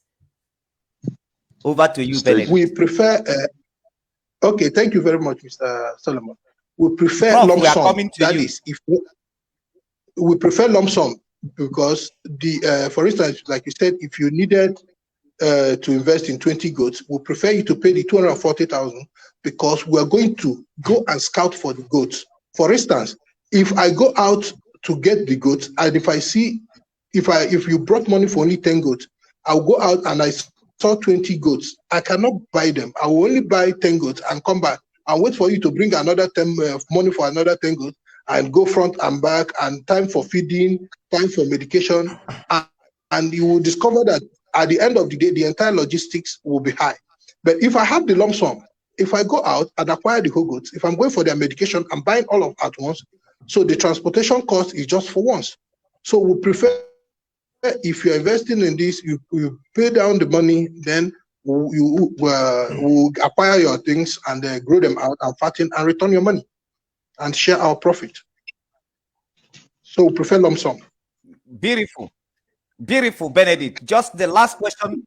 The last question for you. What assurance did you have out of your experiment, your experience? What assurance do you have that people who will have to invest this kind of money, that they are not going to lose at the end of the day? What assurance do you have to give to the people?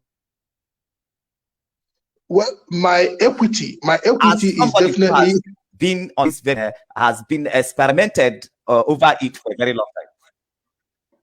Yes, that's what I'm saying. That one, I can give you a written document showing that you invested such amount and the duration, one, so I can be held liable. Two, my own equity involved is surely greater than what the person is investing. So definitely is enough guarantee, because what I'm 100% into agriculture. I'm not a politician. I don't do anything. I'm 100% into it. So from my experience, both in training and other aspects, I can give a guarantee, because I follow the market trend. I can tell you, okay, look, this is this, this is this. You understand? So I can usually give somebody a guarantee based on my experience and exposure in the field.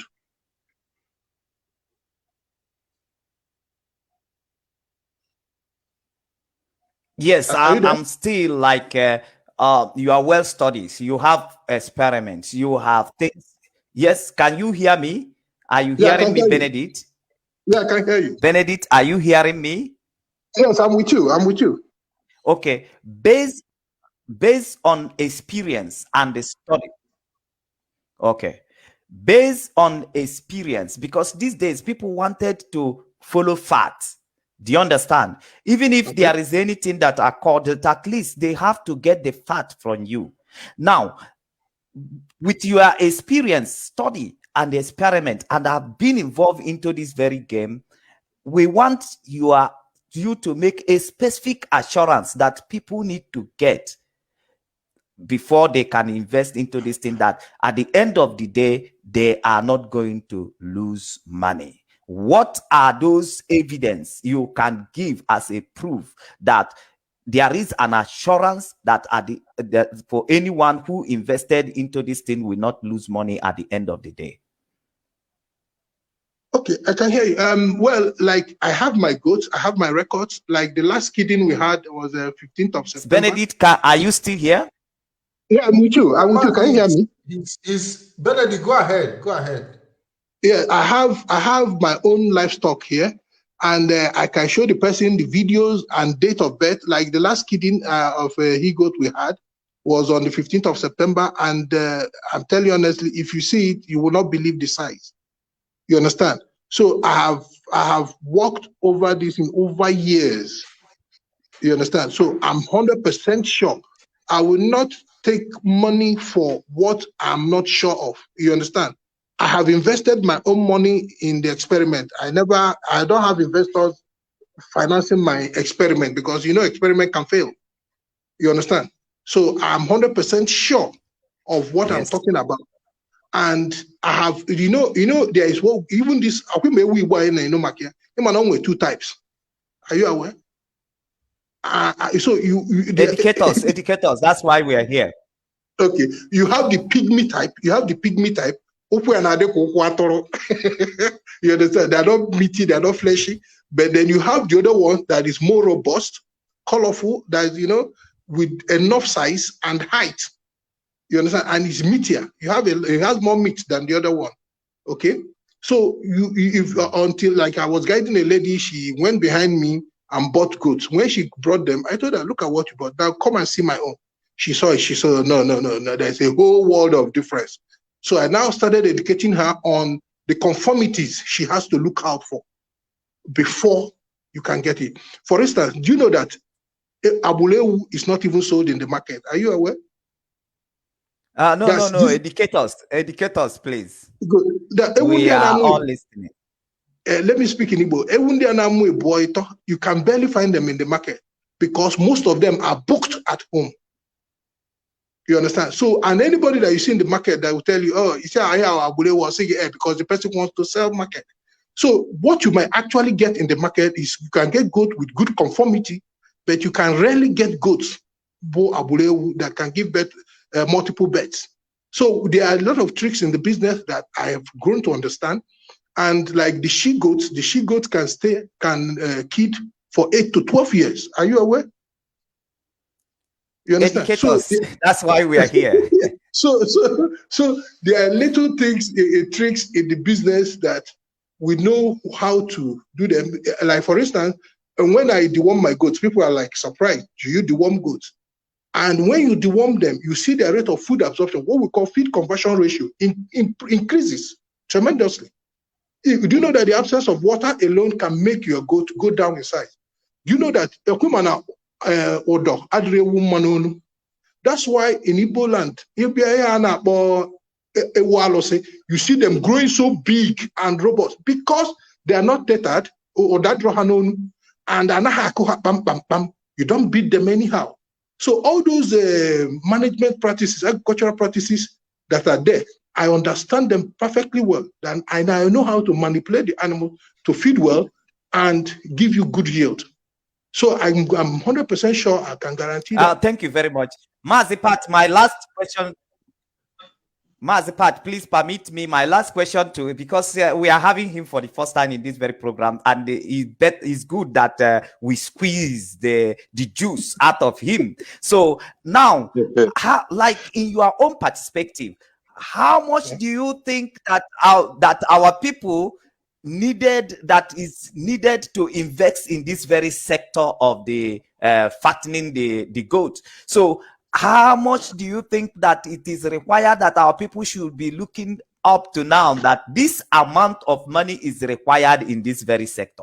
And what are the challenges do you think that in Biafran land or in the old eastern region that they are still facing as to regard to this the sector of fattening the goat? Like what challenges do you think that we are still facing there? And how much do you think that is expected that people should look up to investing into that very sector? Thank you, Mazi Benedict. I'm squeezing the juice out of you because we have been squeezing Prof for a very long time. Luckily, you are here today. I work together with him. I've been working together with him for years. So you go ahead. He's my partner. I've been working together with him, so he can say exactly what I can say. Okay, Benedict, over to you. Thank you, Mr. Solomon. Okay, now. Okay. So, Benedict, how much are you thinking that is expected to invest into this very sector as to have abundant meat in Biafran land? How much are you expecting that is required to invest? Thank you very much, Mr. Solomon. There is no amount of money you invest in goat that is too much. Because one, the value chain has not been considered. We are only looking at the meat section. I'll give you an instance. In Umunze market in Anambra State, which is a highly rural area, we are not talking about the cities like Onitsha, Nnewi, Oka. In Umunze alone, they kill not less than 10 goats every day. Now, extrapolate it. You have 365 days. You are talking about 3,650 goats. Now, if you kill, if you sell ordinary 10 goats a week, you are looking at 520 goats. Okay, so you can now imagine the amount of money involved in it. But I believe that if an investor is coming, you start with fattening, and the person will now see the demand that is being generated from it and can now afford to, okay, say, I put down this money for the next 3 years on breeding alone. You understand? Because the breeder unit will be backfeeding the fattening unit. So, but you can't start somebody and say, look, invest for 3 years. Let the person put that money. Within 1 year, he sees his money and he sees the potentials in the business. Then you can explode. I have enough land here. Prof can get me enough land. I need to go to any number. If you watch the papers now, like Abia State government is training about 150 people on goat business. Akwa Ibom State government just acquired 2,000 goats to start goat farming. And I'm telling you that 2,000 goats will not be up to 10 days supply for any city like Onitsha or Oka or Nnewi. So you can imagine the volume required. We are not talking about the industrial aspect of it. That is where you also serve as a back end to some factories. We like, also hear that. Can you hear me? Hello? Yes. Hello? Benedict. Are you aware of the news? Yes, are you aware of the news that also the governor of Ebonyi State is into cow? Do you also hear the news that the governor of Ebonyi State is into cow business? That is one of the herdsmen in Biafran Land. Have you heard the news also?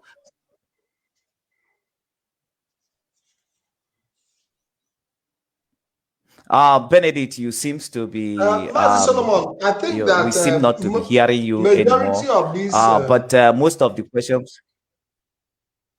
Hear you? Can you hear me? Yes. Hello? Benedict, can you hear me? We can hear you. Okay, good. We can hear you. Good. Hello, we can hear you. We can hear you. If we should do, rather than going to that big cattle, these Boronu cattle and all those things, our native cattle, have you seen it? Have you seen the beauty? Have you seen the leather? Our native cattle, which has even lesser carbon footprint and is meatier too. You understand? The land area required for it is smaller than that of all these Borodo cattle and all those Fulani cattle. So I've not heard about him, and I'm more concerned about our own area, because anybody supporting these Fulani people, I don't think I have any interest in such a person and whatever the person depicts. Yeah, so Benedict, thank you very much. Discussion with you have been okay. Very, very thank you so much, Benedict, for all the answers you have given to my question. We so much appreciate. Thank you very much. Yeah, so somebody is asking, what are the type of feed you use for fattening of goats? Yes, Mazipat, over to you. Okay, goats are mainly, they love legumes. Now, what I do in my ranch is this. I plant bitter leaf, I scatter bitter leaf, I plant a lot of them inside the ranch. I plant cassava. Then I compound their feed myself. You know, I use spent grain, because if you put your livestock, your livestock will suffer. So we depend on the waste, like PKC, the palm kernel cake. When you extract the oil from the palm kernel, the chaff is very good for the goat. Okay?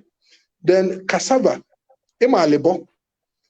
when they process our labor, the ones that are colored, that are not pure white, are rejected for human consumption.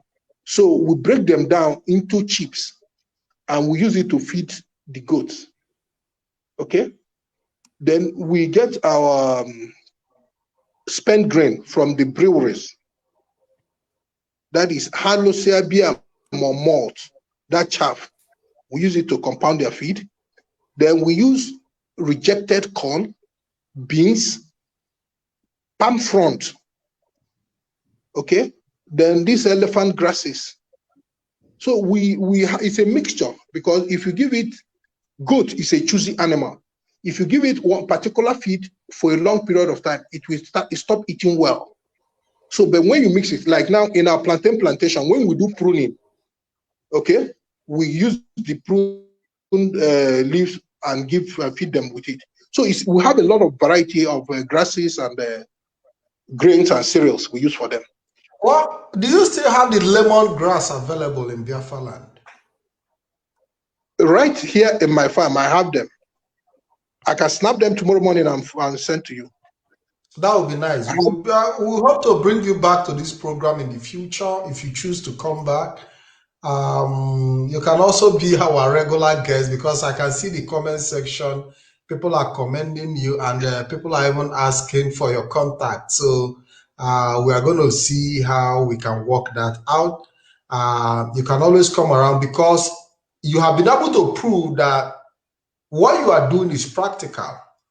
So, and you are on the ground, you can put a lot of our people through. The enormous opportunity we have today, we never had it before, because there is high level of consumption right now, and the world is also demanding from us. The world wants to have a taste of what Biafrans can produce, and that is quite interesting, and we have to take advantage of the opportunity to be able to.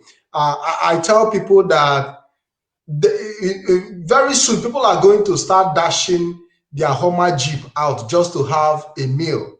And I can tell you we are getting to that point. Here we are, the Northerners have blocked trucks of food that are coming down south, coming down to Biafran Land. And they don't understand that it is a big opportunity for Biafrans, and we have to take advantage of that opportunity. When we set up Black and White Web TV, we saw it coming, we predicted it, we knew that a day will come, we'll be talking about, food blockade. And today, here we are talking about food blockade. So I believe that Black and White Web TV have served its purpose in waking our people up in that direction. I've seen people say, during this struggle, let's get Biafra first before we start talking about food production. And that's how I go abamba. Before you go out to say you want to wrestle in the village square, and experience is the best teacher. During the war between 1960 to 70, food was an instrument, and we would never allow that to happen again. My brother, I want to say thank you very much. Mazi Solomon, do you still have more questions to ask our brother Benedict as we round up the program?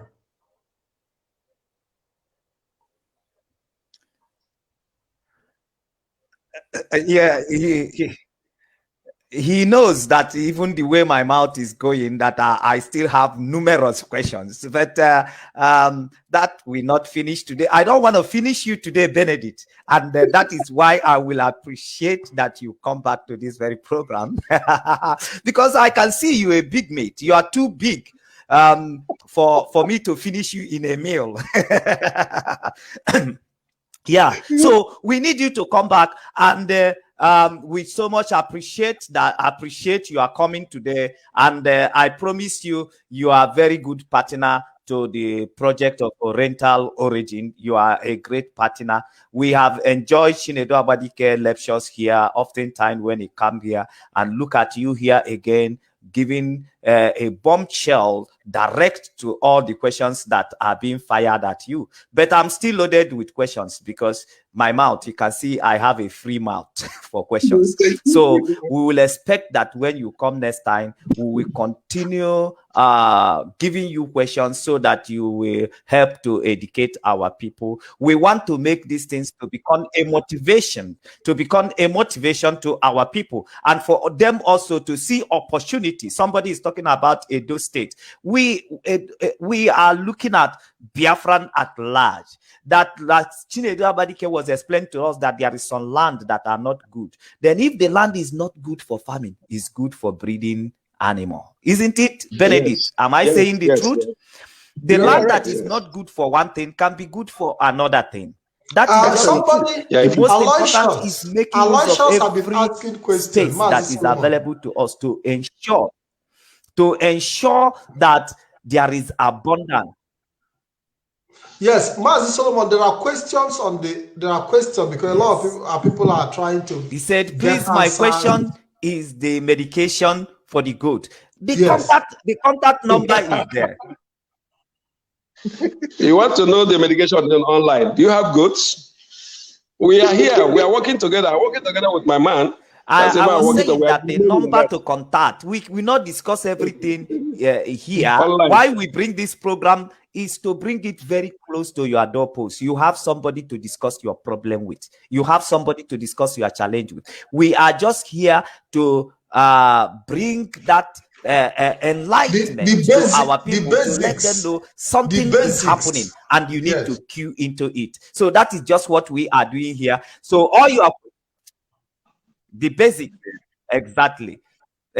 So the number to call is on the screen. Contact Mazepat and he will be able to direct you to the appropriate department where you can get all your answered or problem or challenges treated. That is very, very important. But please try to join us. Invite your friends. Invite Biafran.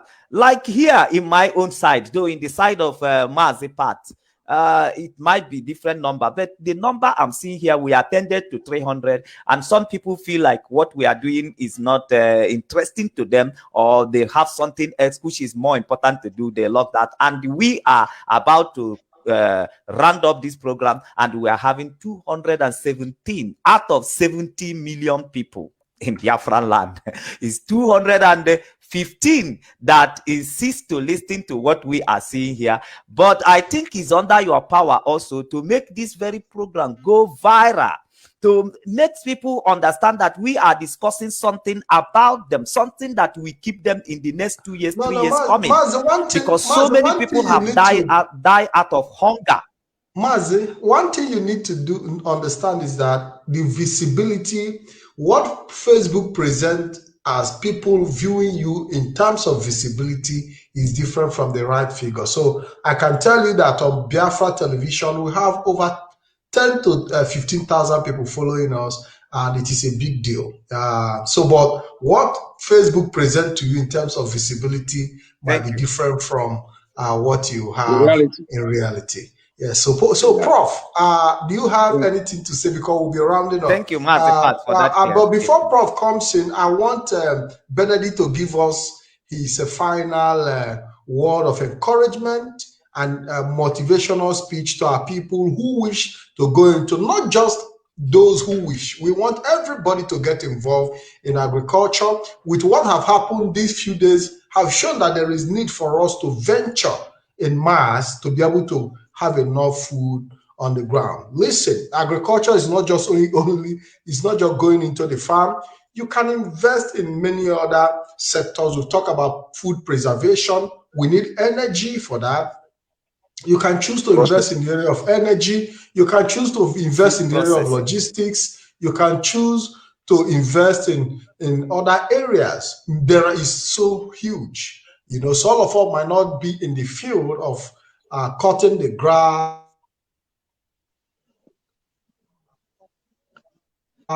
watering the crops. You can also be at the doorstep where you can deliver the food, take it from point A to point B in terms of before you. Somebody is calling me from Switzerland on a direct call. I'm not going to respond. the instruction is call on the WhatsApp. You can only call on the WhatsApp. If you call me directly, I'm not going to respond. It is only WhatsApp call. Benedict, give us your last, your final word for today. Thank you very much, Mr. Pat, Master Pat. Well, I will tell everybody, no land is useless. The banana plantation I told you I went to set up in Enugu State. You know the type of soil you have in Enugu State, rocky soil. Even the owner is shocked. The video they said he's shocked that it can perform very well. Okay, because we are using there's what we call sun-loving plants. We have shade-loving plants. If your location is in a high rainforest region, I am telling you, you can clear under a tree, and something like cocoyam will do very well there. Then learn to integrate your farm. For instance, in the plantain and banana section, once we take off the plantain, we'll cut down the trunk, we'll break it down into small chunks, and the pigs feed on it. And we'll turn back and take the pig manure back to the plantain. So if you look at the integration, if you are doing cocoyam, if you process cocoyam into powder, the back peel, you can use it as feed for pigs. The cassava, you know, cassava peel, if you call anybody from your village, you will discover that cassava peel is now gold. People pack them and use them as a feed for pigs and goats. So I will advise anybody, every business has an entry and exit point. And even the cassava peel can also serve as a manure. Don't forget. Go ahead. You're going fast. Why will I use it as manure when my pig will eat it and convert it to manure and I will use it? You understand? So, and the pig manure, you can use it and generate biogas. Biogas. Even the cassava, the water that is running from the cassava when pressing it. Yes. Process. You use it. Yes, when you process it, you allow it to sediment. Yes, Benedict, finish. Yeah. So when you can use the pig manure to generate biogas and use the gas to generate electricity. So you can, the opportunity is endless. So anybody that wants to go into agriculture, get somebody that is good, that will guide you from your dreams to the reality, so that you will actually pinpoint the one that suits you based on your lifestyle. You know, somebody in Germany, somebody in Oka, they have different lifestyle. You know, they have different work schedules and all that. So anyone that is convenient for you, the person should be able to give you a holistic view, and you pinpoint the particular aspect that is okay for you. Like you rightly said, like haulage. You can go into haulage, you can get a truck and put it in a pool of cooperatives, okay? Vehicles, you can put a tracker. Anytime the vehicle goes on work, you are seeing it. So it is monitorable. You can go into agro marketing, like Mr. Solomon said. You know, he doesn't understand the implication of what he's saying, because most farmers, most people don't want to invest in agriculture because of their vagaries of pricing. You understand? Because if you produce corn and it matures, when others are maturing, the prices plummet and you start losing money.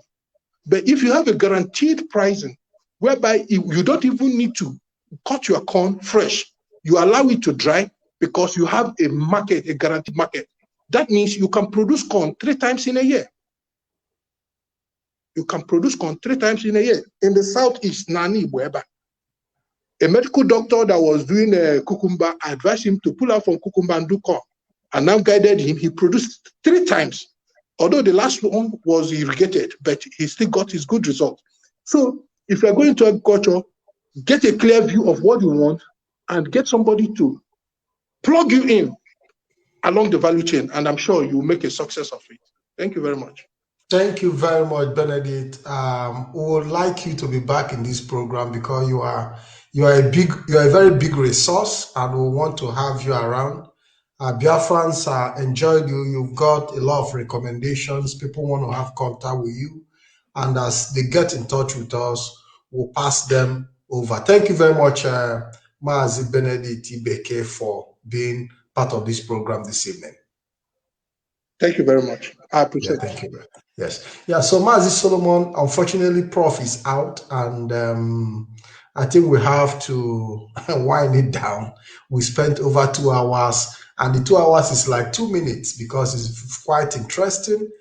We have very intellectual discourse, very interesting one, and we hope that by next week Friday we'll be able to come back and continue from where we stopped, to be able to give our people the need to understand that when you talk about farming, it's not about suffering, because that was the perspective that have driven a lot of people out of the farm over the years. And we are trying to see how we can make it easier by investing in equipment that can make farming process easy and also give us abundant yield at the end of the day, where you can actually farm and feel comfortable without feeling the pains. Mazi Solomon.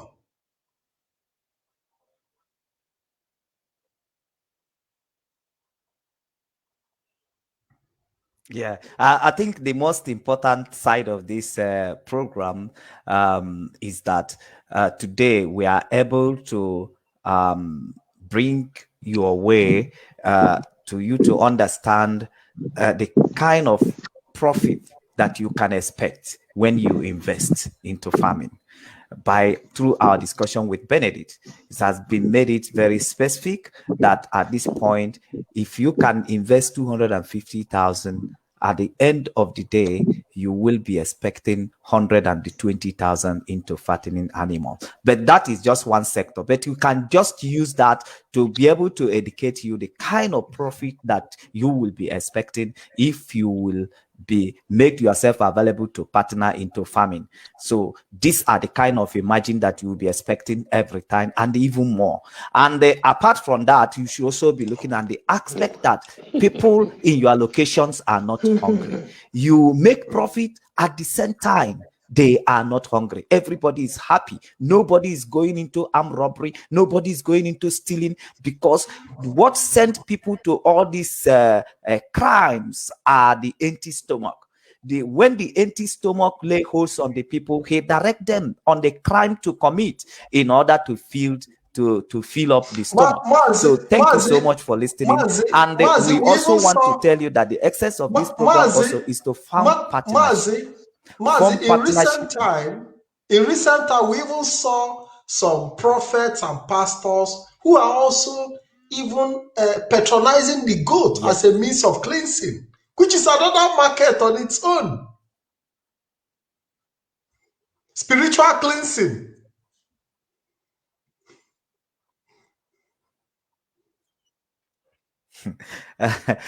Thank you for that. Thank you for that. Thank you for that, Mazepat. We already have enough market because we are almost running. We are almost in a scarcity of farm produce in Biafran land as it stand today. So there is no amount of food that we can say we will produce between now till the next 6 months that can be enough for our people. So even in the next 1 year, there's no enough we produce that can be enough for them. And even if we have enough, we also have market outside Biafra. We can export our food. We can actually process our food and sell to other nations that are hungry. So because the question that Jesus Christ asked the people who did not follow instruction, the question he asked them is that I was hungry, you refused. When I was hungry, you refused to give me food. Do you think that today that there is numerous peoples in other countries that are hungry, that needed to be fed? Through your investment in agriculture, these people will be fed, and then you will escape that question. If eventually you back off from this world and you have to face the judgment throne, then you will not be among the people who will be accused that people were hungry and you refuse to feed them. So that is what we are looking at. And we have taken the challenge upon ourselves, throwing out a company that have integrity so that we can partner together into that very country and solve the problem of food produce in our area. And this problem must be solved urgently. It must be solved urgently. There is a lot to tell you, but this program will not contain all of them. Get in contact with us. We will give you more detail. Thank you so much for being part of this program and for being us. Yes, thank you for being us, and thank you for being part of this program. We will see you when next we will have this program over the weekend. Thank you so much, Mazi Pat. Thank you, Mazi. Over to you. Thank you, Mazi Solomon. Thank you for your comment. Unfortunately, Professor is out of the game, but I hope he will be back next weekend. I'm happy that you guys came. I'm happy for our guests for this evening.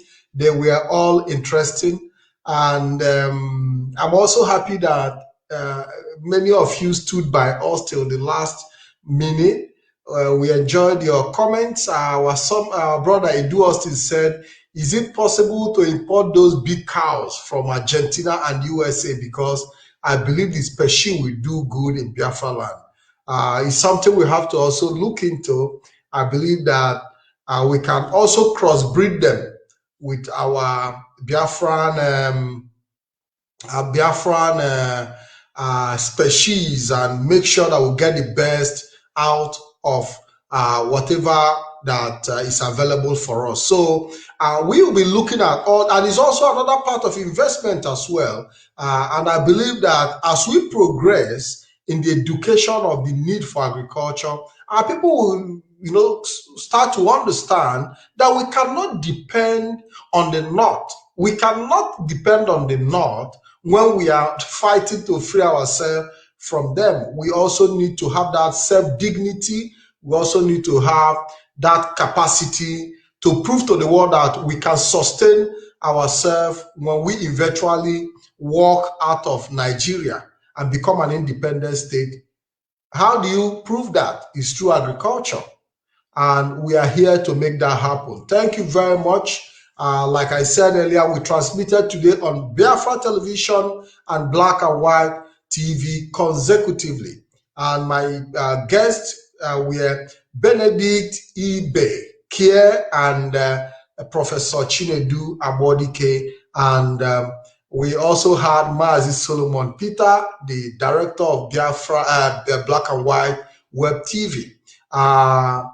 I'm happy that you came, all of you who joined us. My name remains Mazi Ikem Patrick, and I'm your host.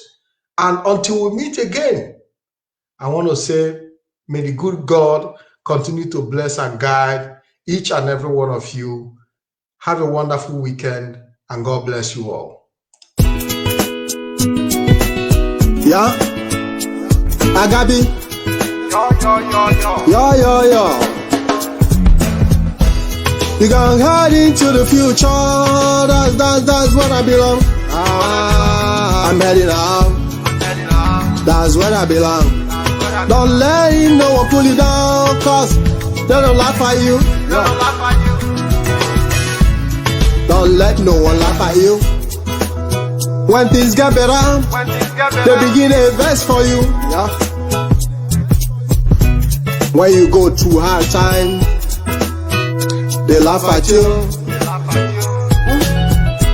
You gotta learn to leave behind because they don't belong to you. That's true. That's true. That's how it is.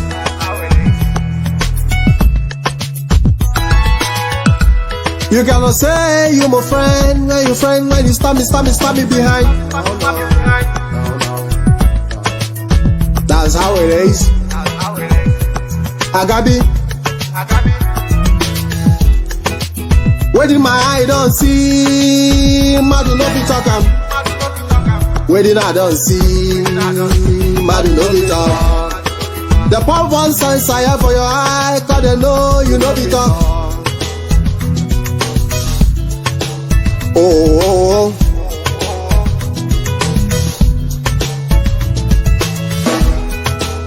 When you go through hard time, that people laugh at you. They think you're funny. They take you funny. That this girl I know, her name is Fumi. But I tell you, you can never fool me.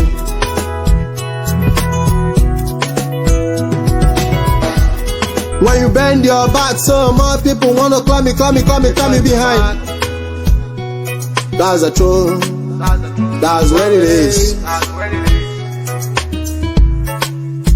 That's how it is.